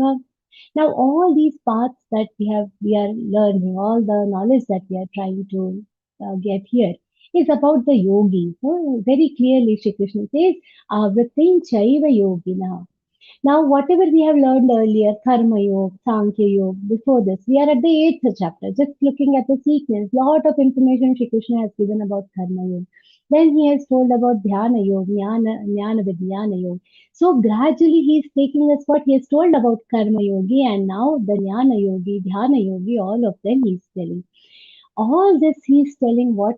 That now the paths that I am telling you about, we are going and coming. This avritti that is coming, tvanavrittim avritti means anavrittim and avritti, non-return and return. The cycle that I am telling is about whom? Chaiva yoginah. It is about the yogis. So whatever we are discussing now is, who are coming and going. There are basically two paths. Parayatayanti tankalau. So, Vakshami Bharatarshava. Vakshami means I am going to tell you what Shri Krishna says. Hey Bharatarshava, hey best among the Bharat dynasty, I am going to tell you about something which is relevant to whom? The yogis. What is it? There are some yogis who on the path of this devotion manage to attain me, and there are a part of the yogis who do not attain me, but they have to return, and then again they have to be on the path of devotion and attain me. So Shri Krishna says there are two paths. Both the descriptions here are of righteous people, righteous person, one who is slightly higher than the other. So understand that what we are discussing now, the next two shlokas, Shri Krishna is describing two paths, who will attain God and who are not going to attain God but are going to come back. This description is not for the normal people. It is not for non-sadhaks. They have to go anyways to the lower world. Mrityulok, Dukkhalayam Ashashvatam. But what Shri Krishna is telling about yogis who have utilized this human birth for its rightful purpose, there also little plus minus is there. What is that plus minus? Shri Krishna says, Vakshami Bharatarshava, I will tell you. So Shri Krishna tells that there are the yogis leave their bodies, one never to return, and another when they depart, they reach some middle lok and they return. So in the next slok, Shri Krishna describes the path of the ascetics who never return to the Vritti-lok or any other lok for that matter. अग्निर्ज्योतिरः शुक्लः षण्मासा उत्तरायणम् तत्र प्रयाता गच्छन्ति ब्रह्मविदो जनाः. Brahmavid. Brahmavid means what? The one who understands the Brahma Tattva. We are also trying to understand. How much we'll understand, that's a different thing, but we are also trying to understand. But there are some yogis who are Brahmavid, who have complete understanding of the Brahma Tattva.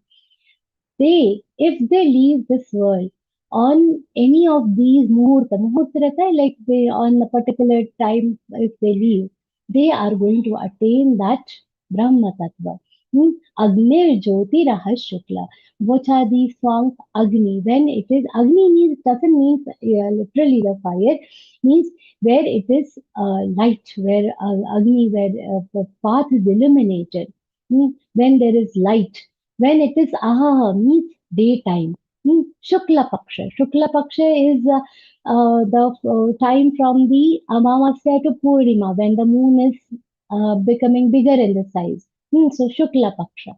And Shanmasa Uttarayanam. Uttarayan, simply see, Uttarayan is the time when the sun is more in the northern hemisphere. The Uttarayan is considered as the daytime of the god. The entire year that we have is divided into two parts. One is Uttarayan, where the sun is prominently present in the northern hemisphere. Another is Dakshinayanam, where is when the sun is prominently present in the southern hemisphere. The Uttarayan is considered as the daytime of gods. I'm not talking about the Brahmaji. God's daytime and God's nighttime.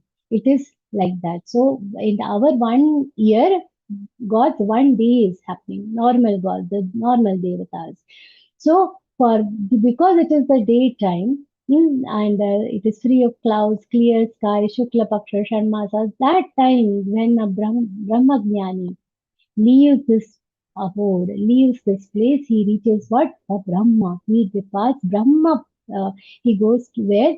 To the Brahma. He gets united with the Brahma Tattva. However, the ones who go on the darker phase of everything, Dhuma means smoke. Dhumo ratris Krishna Shanmasa Dakshinayanam. तत्र चान्द्रमसञ्ज्योतिर्योगी प्राप्य निवर्तते. What happens? It is smoky, it is little dark, night time.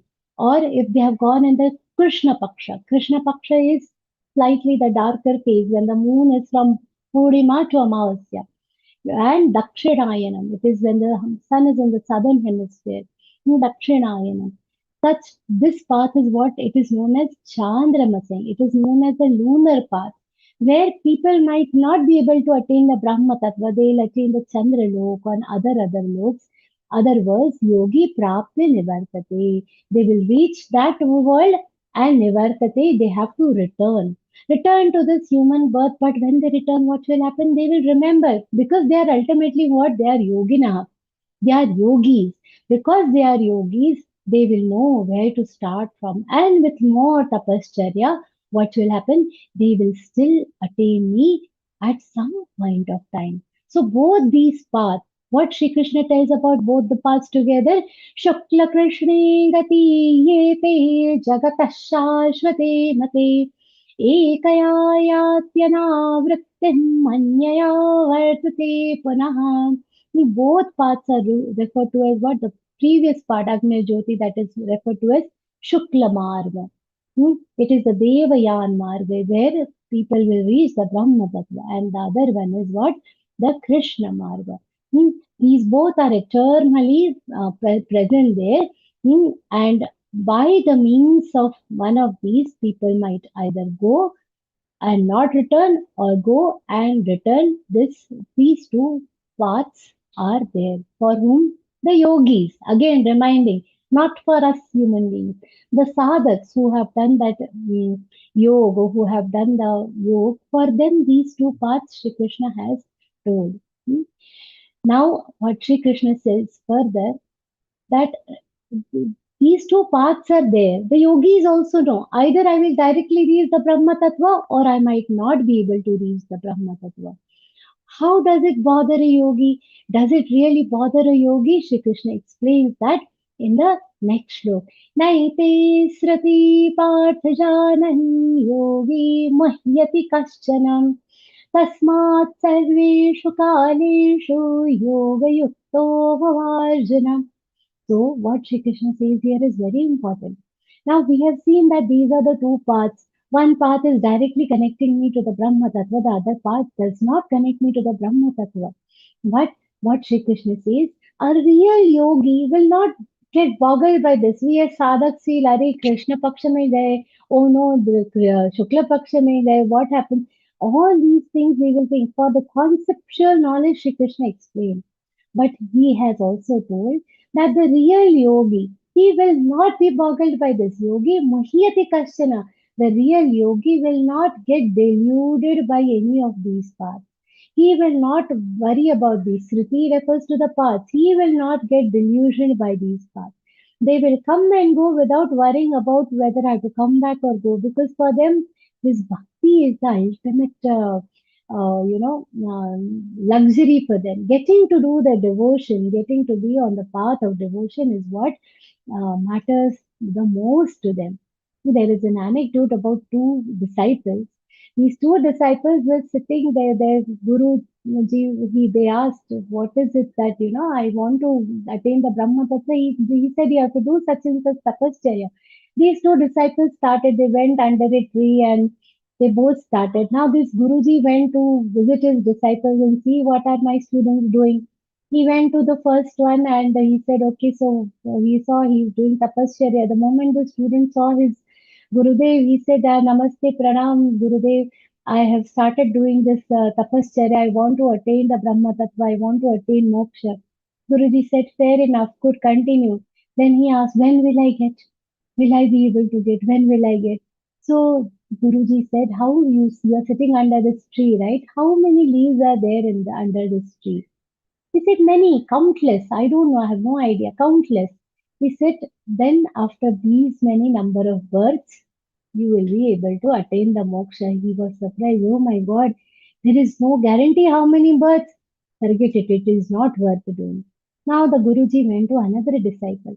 And to him also he saw this is right, that this disciple got up, did pranam. He said, Guruji, I have started on my path of devotion. I get the moksha? The Guruji said, yes, definitely you will get. Then he said, when will I get the Brahma Tattva? When will I attain the moksha? Guruji told the same thing, count the number of leaves, how many leaves are there? He said, countless, I can't count. He said, after that many births, you will be free, you will be liberated. Then what the second disciple said, you are sure? He said, yes, absolutely sure. So, okay, even if it is so many births, I will get, right? You are sure that I will be liberated. The assurance that they will be liberated is what matters. He didn't get delusioned by the fact that it is going to take so long. He didn't get delusioned by the fact that I have to go, come back, go, come back. Okay, after so many births, itne janma kyun na ho, but at least I will surely get the moksha. I will surely get the liberation. That assurance made him continue on that path. So that is what is a real yogi. Shri Krishna says that yogis will never get boggled because they do not care about the result.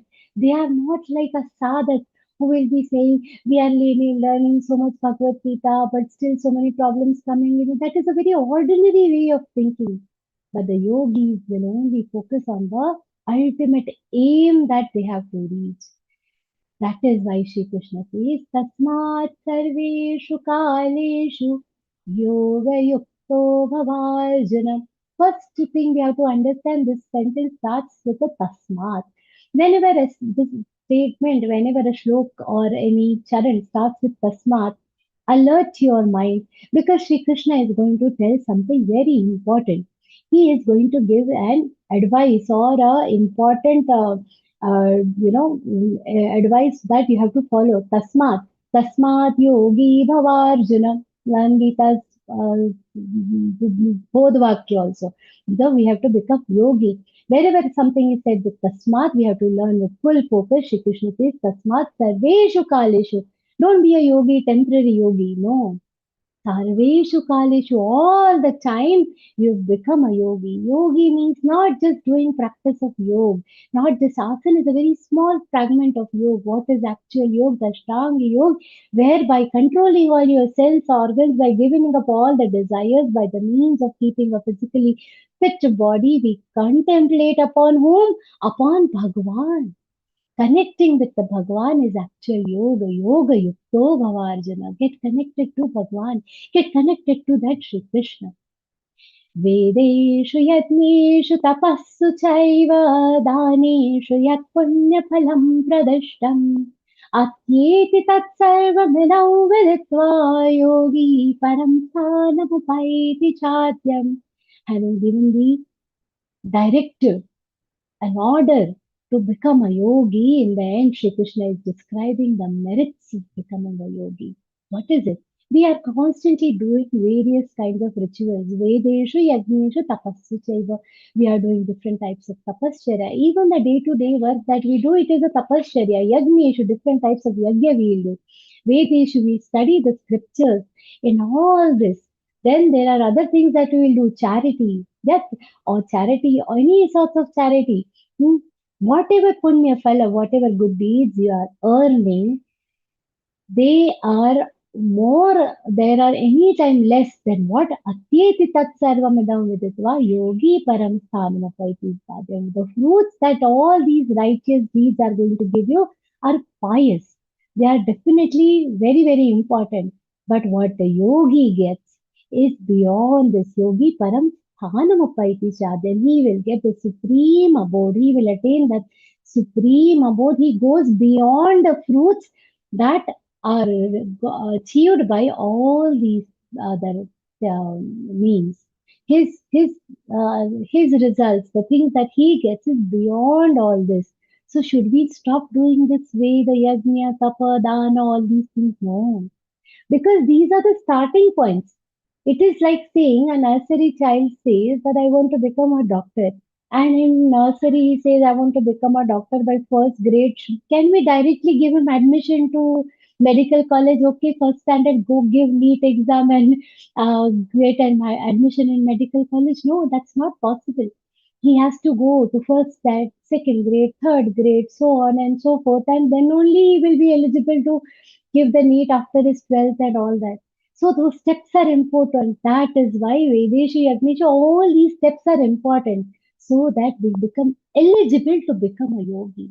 First, attain the eligibility of becoming a yogi. And only after we attain that eligibility, we will become a yogi and we can be on this path and we can follow all the orders that Bhagwan has given for us. May Shri Krishna guide us on this path. May Bhagwan give us the strength to follow this path. May Gurudev give us the wisdom, the right knowledge, the right strength to attain this path.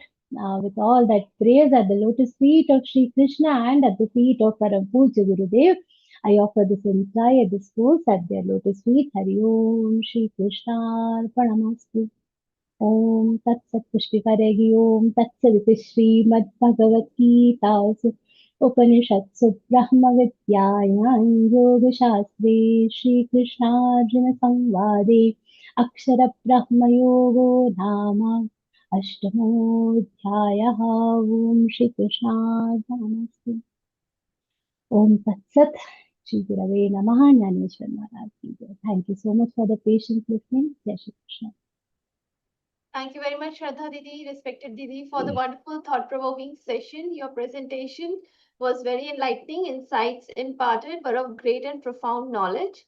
And now is the question-answer session. Those who have their questions, kindly raise your hands and open your video so that we can take your questions. Yes, Parinita ji. Jai Shri Krishna, Didi. Jai Shri Krishna, beta. Didi, my question was that in that slok you explained that we have to we can attain the Brahma Tattva when we are going to a specific geographic location in a specific time. So I'm not able to understand that thing. It is not for us. I think you're talking about the Agner Jyoti Rahas Shukla. It is not, that's the shlok we are talking about, right? Agner Jyoti Rahas Shukla. It is not about the geographic location. It is the time. When Agni means daytime, when there is light around you, it is anywhere. Agni Jyoti, Jyoti is the light time. Shukla Paksha means what? The entire human, do you understand the Sanatani calendar, Hindu calendar, which is a lunar based calendar? It depends on the phases of the moon. Okay, so when the moon is in waxing phase from Amavasya to Purnima, so the moon is becoming bigger in size. That is known as the waxing phase. उसको शुक्ल पक्ष बोलते हैं. Okay, are you understanding that fortnight? And there are two fortnights. One is when the moon becomes bigger. The other fortnight it starts becoming smaller. So the first fortnight when it is becoming bigger is Shukla Paksha. And another thing is Uttarayan. Uttarayan is from Makar Sankranti. That time starts till the Chaturmas begins. That part is known as the Uttarayan. When the sun is prominently present in the northern hemisphere, or that will be Uttarayan. And then the Bhagwan sleeps, we say, Chaturmas, that is the Dakshinayanam. The sun is also in the southern hemisphere. So when these the time that I told you, the Agni, Jyoti, the daytime, Shukla Paksha, these are considered auspicious. If the body leaves, if the soul leaves the body at that time, there is a higher chance that it goes to a better abode. It goes to a better place. And if yogis leave at that time, they will attain the Brahma Tattva. However, if they are not able to, go at that time, अपने हाथ में तो नहीं है ना. We can be going at any time. If it doesn't happen at that time, there is a brighter chance that we return to this world. Now, this is for the sake of completeness of that knowledge. It is good to understand these shlokas.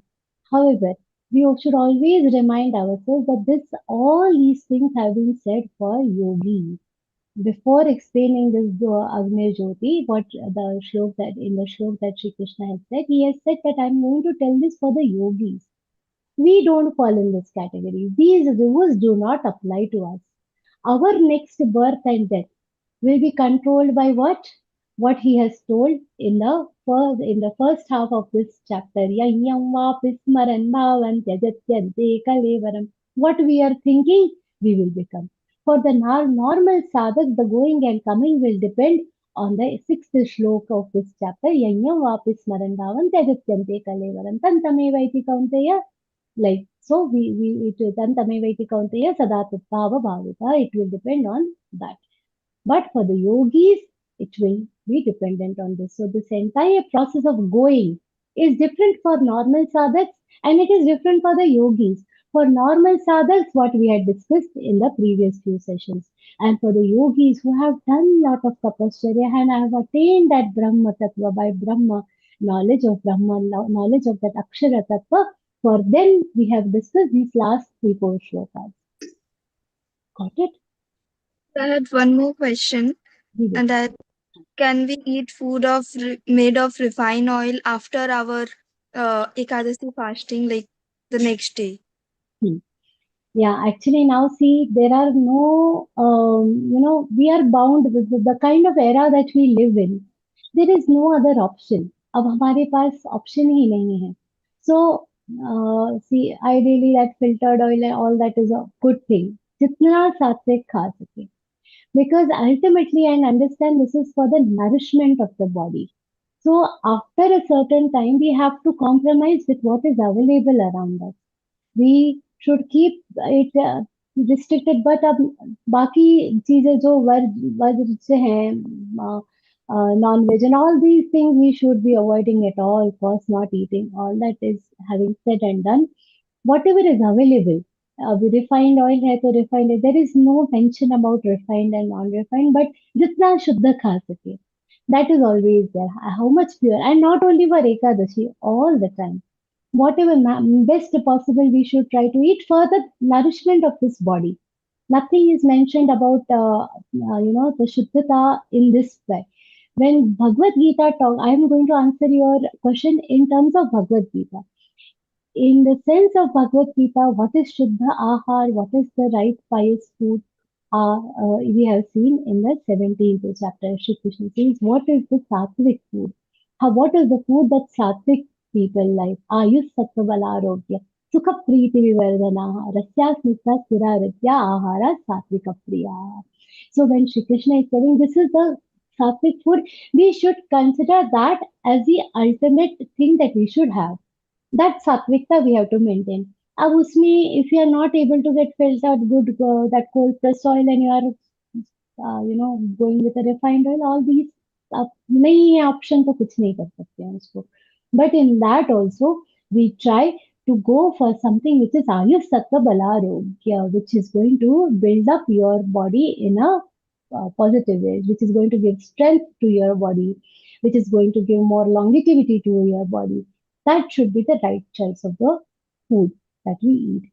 And again, in terms of food, what oil you are using, more than that, what Shri Krishna talks about is yuktahara vihara. So yuktahara hona chahiye. How should your diet be? It should be appropriate. You are a young child, you are a growing child, then you will need more healthy, more nutritious food. But somebody who is aging, for them the yukta food is not having lot of ghee. Unka cholesterol बढ़ जाएगा. But for a growing child, lot of ghee, lot of cashews, that will be. So what is appropriate for your age? What is going to strengthen you, what is going to give you strength, that should be these 2-3 shlokas are going to help you figure out the right food choices. So Didi, is there any better option than refined oil like ghee or something like that? अब वो तो आप dietitian को पूछिए. Because with it changes from the body to body. What are we used to? The people, our older generations, they are not used to this kind of. उनको वो कच्ची घानी का ही तेल चाहिए. That suits them. For them, the cholesterol. For us, we are used to from childhood.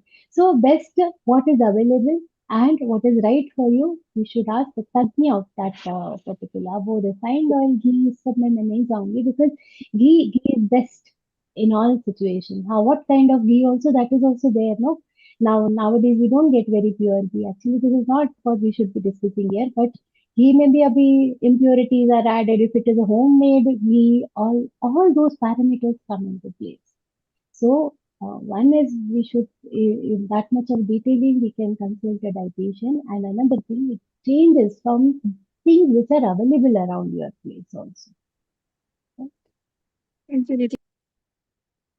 Thank you. She was saying something. Okay, I think. Venugopalji, please unmute yourself. Jai Shri Krishna, Venugopalji, please unmute yourself. Venugopalji, unmute yourself. We cannot hear you. Yeah, now we can hear you. Jai Shri Krishna. Yeah, actually, you unmuted me, but I muted earlier, so that's why there's a confusion. Jai Shri Krishna. Didi, I got a question like that. In several slokas, we get Brahma, Brahma. For example, Brahma, Brahma Samadhina, or like that. 2 Brahma words are repeated, and in several slokas, the Brahma is being understood in a different context. So my question is that which one? Brahma is one Brahma. What we mean Brahman, that is Purushottama or Akshara, like that. Another Brahma is Trimurti Brahma, who is responsible for the birth of the living creatures in the earth. So how we can differentiate, and how it is we can differentiate the usage of the word Brahma in that particular sloka also refers to the Brahma or Brahma, like I got your point. Like, for instance, if we talk about the shloka Brahma Arpanam Brahma Have Brahma, here the Brahma Tattva, see how do we understand what is that? Or in the context of shlokas where we are talking about Brahmaji's Ahoratra and all that. So where is what? This is a very good question, and the context will be determined from the shlokas. We have to understand the rest of the words. Like now when we are talking about the places where this Brahma Tattva, Brahma word is repeated. Brahma, Brahma Vidvo Janaha, like in today also we saw. Now here the Brahma Tattva, the context in which it is being said, Brahma, Brahma Vid. Brahma Vid, when we are saying the one who understands. And they are talking about attaining something. When we are talking about attaining something, it is the Brahma Tattva. But when we are talking about the Srishti ka Nirman, when we are talking about the creation and dissolution, many places, objectively it is being spoken about as a karma, then in some places it is being spoken as the Brahmaji. From the context around that particular word, we will have to understand. Ahoratra, it will not, now here also we are talking about the Brahma Tattva as an avyakta form. Avyakta, avyakta, yes, sarva. When we are saying that, there that akshara, that Brahma Tattva we are saying. There it is not the Brahmaji. But when we are talking about the Pralay and Ratri, the Ratri and the Ahoho, that is the day and night, there we are talking about the Brahmaji, we will understand from the associated context of the word. In the Brahmarpanam Brahmahavir, it is again the Brahma Tattva, Avyakta Akshara Brahma Tattva, at all places in that particular shlok. So, according to the context, we will have to gather that information. Okay? Dhanyavad. Jai Shri Krishna. Anuradha Devi, Jai Shri Krishna. Pranam. Jai Shri Krishna, Didi. Jai Shri Krishna. So, Didi, our rebirth is decided by our karma, Right. is what I have learned in the last 3 levels. The first time I'm doing L4, so first time I'm listening to all this. So then how does time, place, and thought become relevant? See, this is what the time, place, and thought is relevant because thoughts are manifested and unmanifested. They are coming out of our karma. So thoughts is another thing. But time and place, it is relevant only for the yogis, not very much. They make, see, now when I am cooking something, if I'm making something, salty dish, all other ingredients will make some of a little difference. But salt is the primary thing which is going to make a difference. So karma is the primary thing which is going to make a difference. Baki in its own spice to that dish. So it is like थोड़ा बहुत उससे impact होगा. But the main thing will remain karma. But time and this, because the yogis are already, they are beyond this, because उनका कर्मा ये बहुत शुद्ध है. For them, that time will become slightly more relevant. For normal sadhaks, time becomes a very small ingredient. It is not going to make too much of a difference. And वो यहाँ पे तो श्री कृष्ण ने बोल ही दिया है that it is only for the yogins that I am telling about. So for us, as I told Parinita Didi, the Yanyam Vapi Smaran Bhava, that is only going to be. Our bhav and our karma is going to determine everything. But for the yogis, the time and thing will be more important. However, in their case also, it is only limited to the scriptures. As per the scriptures, this is it. Because the yogi is a yogi, he is a yoga yukta, means he is always connected to Paramatma. Whether I have to return or I don't have to return, he doesn't bother. Naite Sriti Parthajanan Yogi Munyati Kashana. They will not bother. Only the bhakti matter. Only So- the bhakti. So can I ask a question outside of this? So when a person passes, No, I will be able to answer. I'm not sure, but you can ask. of course, Didi, you. Yeah. So when a person passes and we go for the Dashakriya, the Bharji always asks for the time of the death and then he sees the Panchang and whatever. So how does all that come into picture with this, or this is not connected at all? No, it is connected. All these shastras have their own importance. That's what I'm saying. थोड़ा सबका importance है ही. Every ingredient matters in that perspective. But as is that time in my hands? No. Is anything else in my hands? No. So I as an individual and I as a sadhak, what is the takeaway for me? My karma is important for me. So there are two things. That as a sadhak, my karma is important.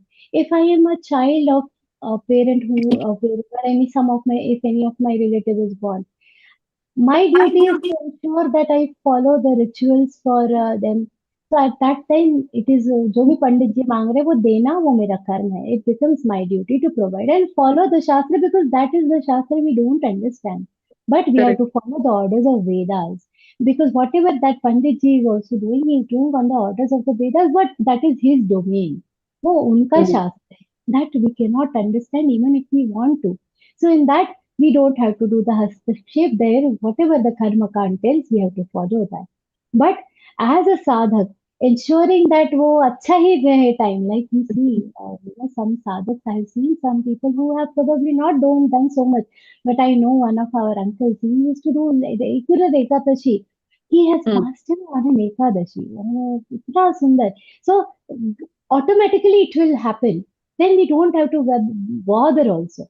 So it is like that. Some people pass away so peacefully. So, what is in our hands? That is what, because they have prepared their entire lifetime for that graceful exit. Somebody who has not prepared for their entire lifetime, अब वो कैसे भी exit करेंगे तो पंडित जी will try his level best to push him in the right world. That is Pandit ji's department. हमको we cannot do anything about it.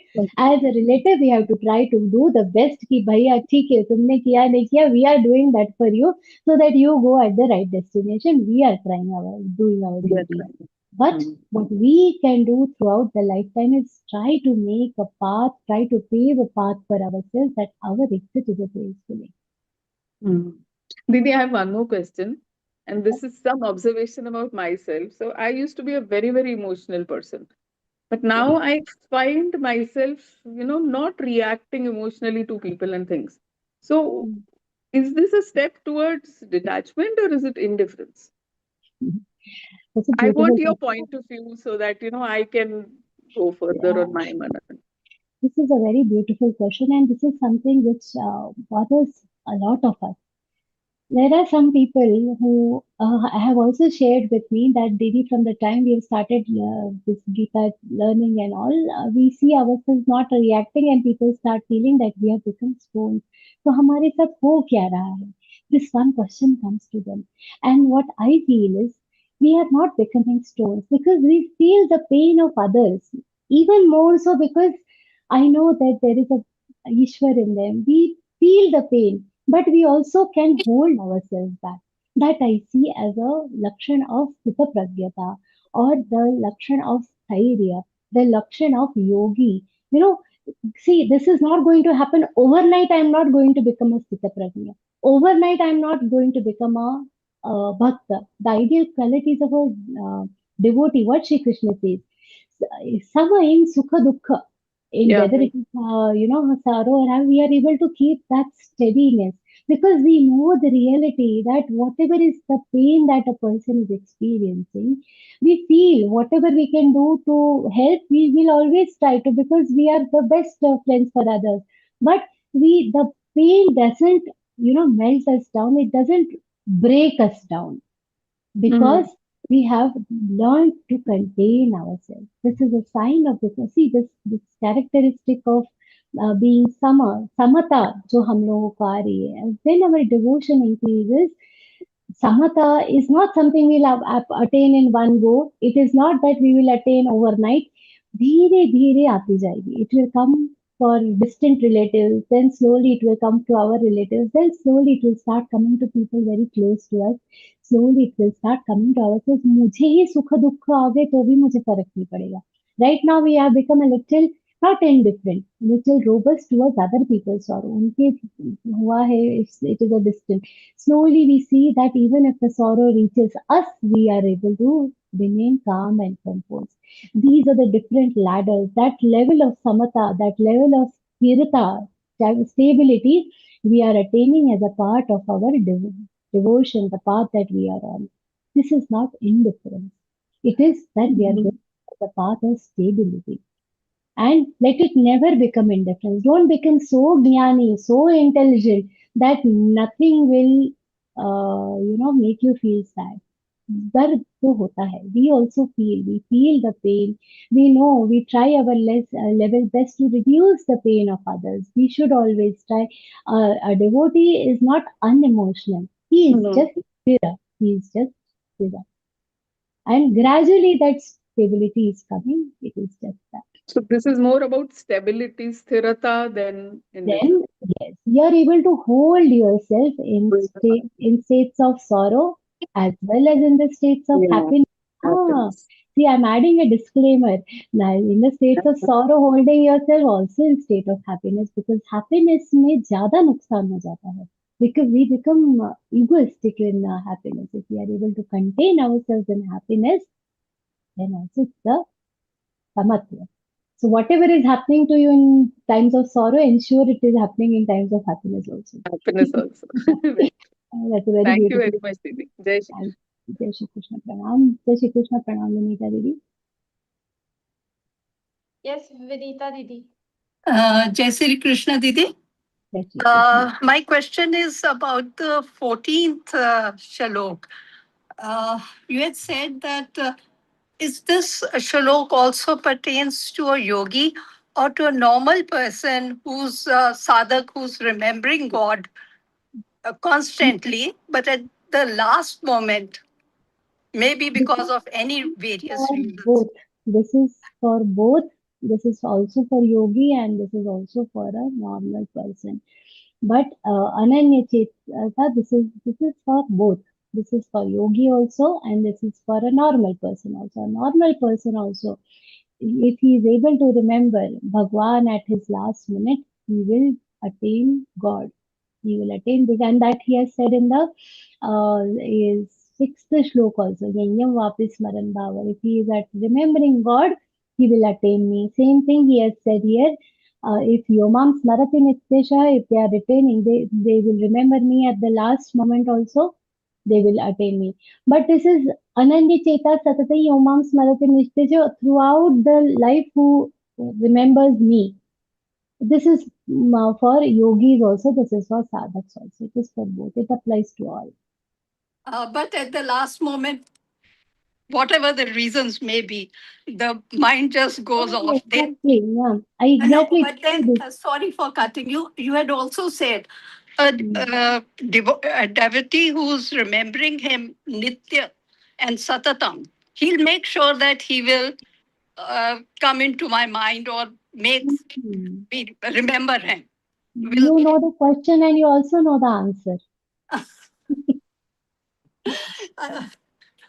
Okay, thank you so much. Another question that I get confused about is Uttarayan and Dakshinayan.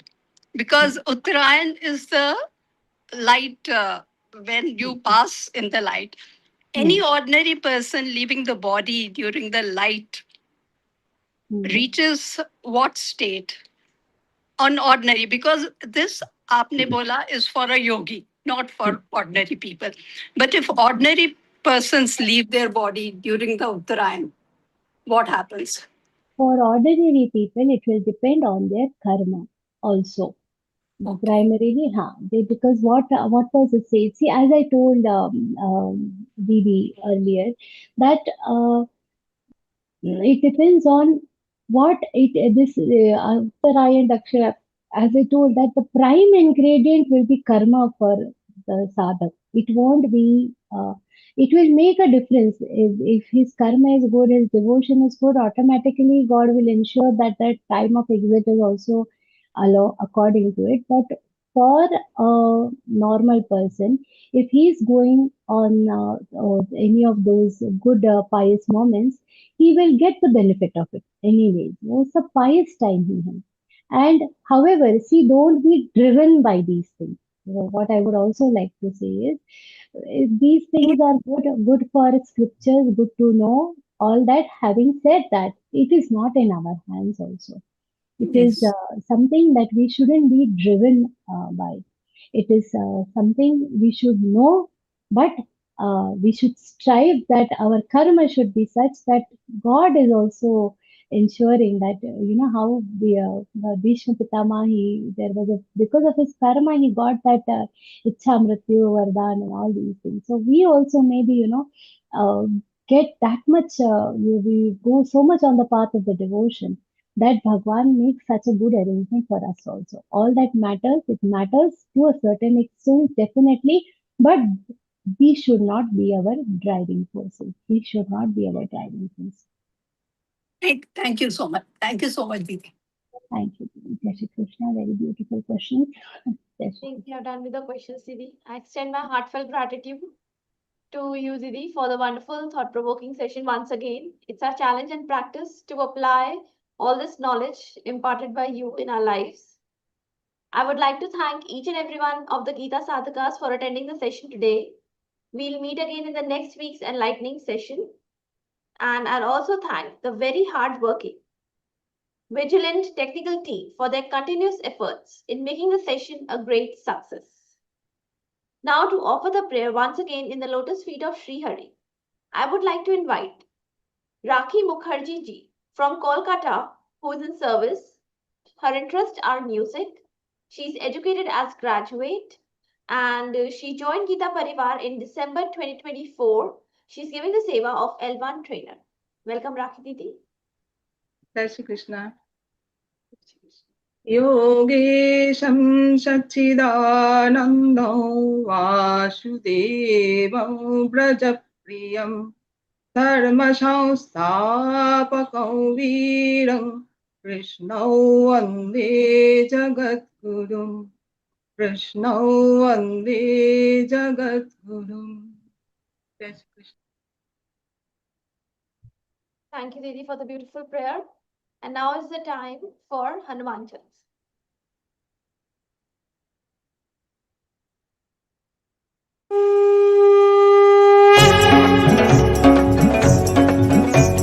Shri गुरु चरण सरोज रज निज मन मुकुर सुधारि बरनउँ रघुबर बिमल जसु जो दायक फलचारि बुद्धिहीन तनु जानिके सुमिरौ पवन कुमार बल बुद्धि विद्या देहु मोहि हरहु कलेश विकार.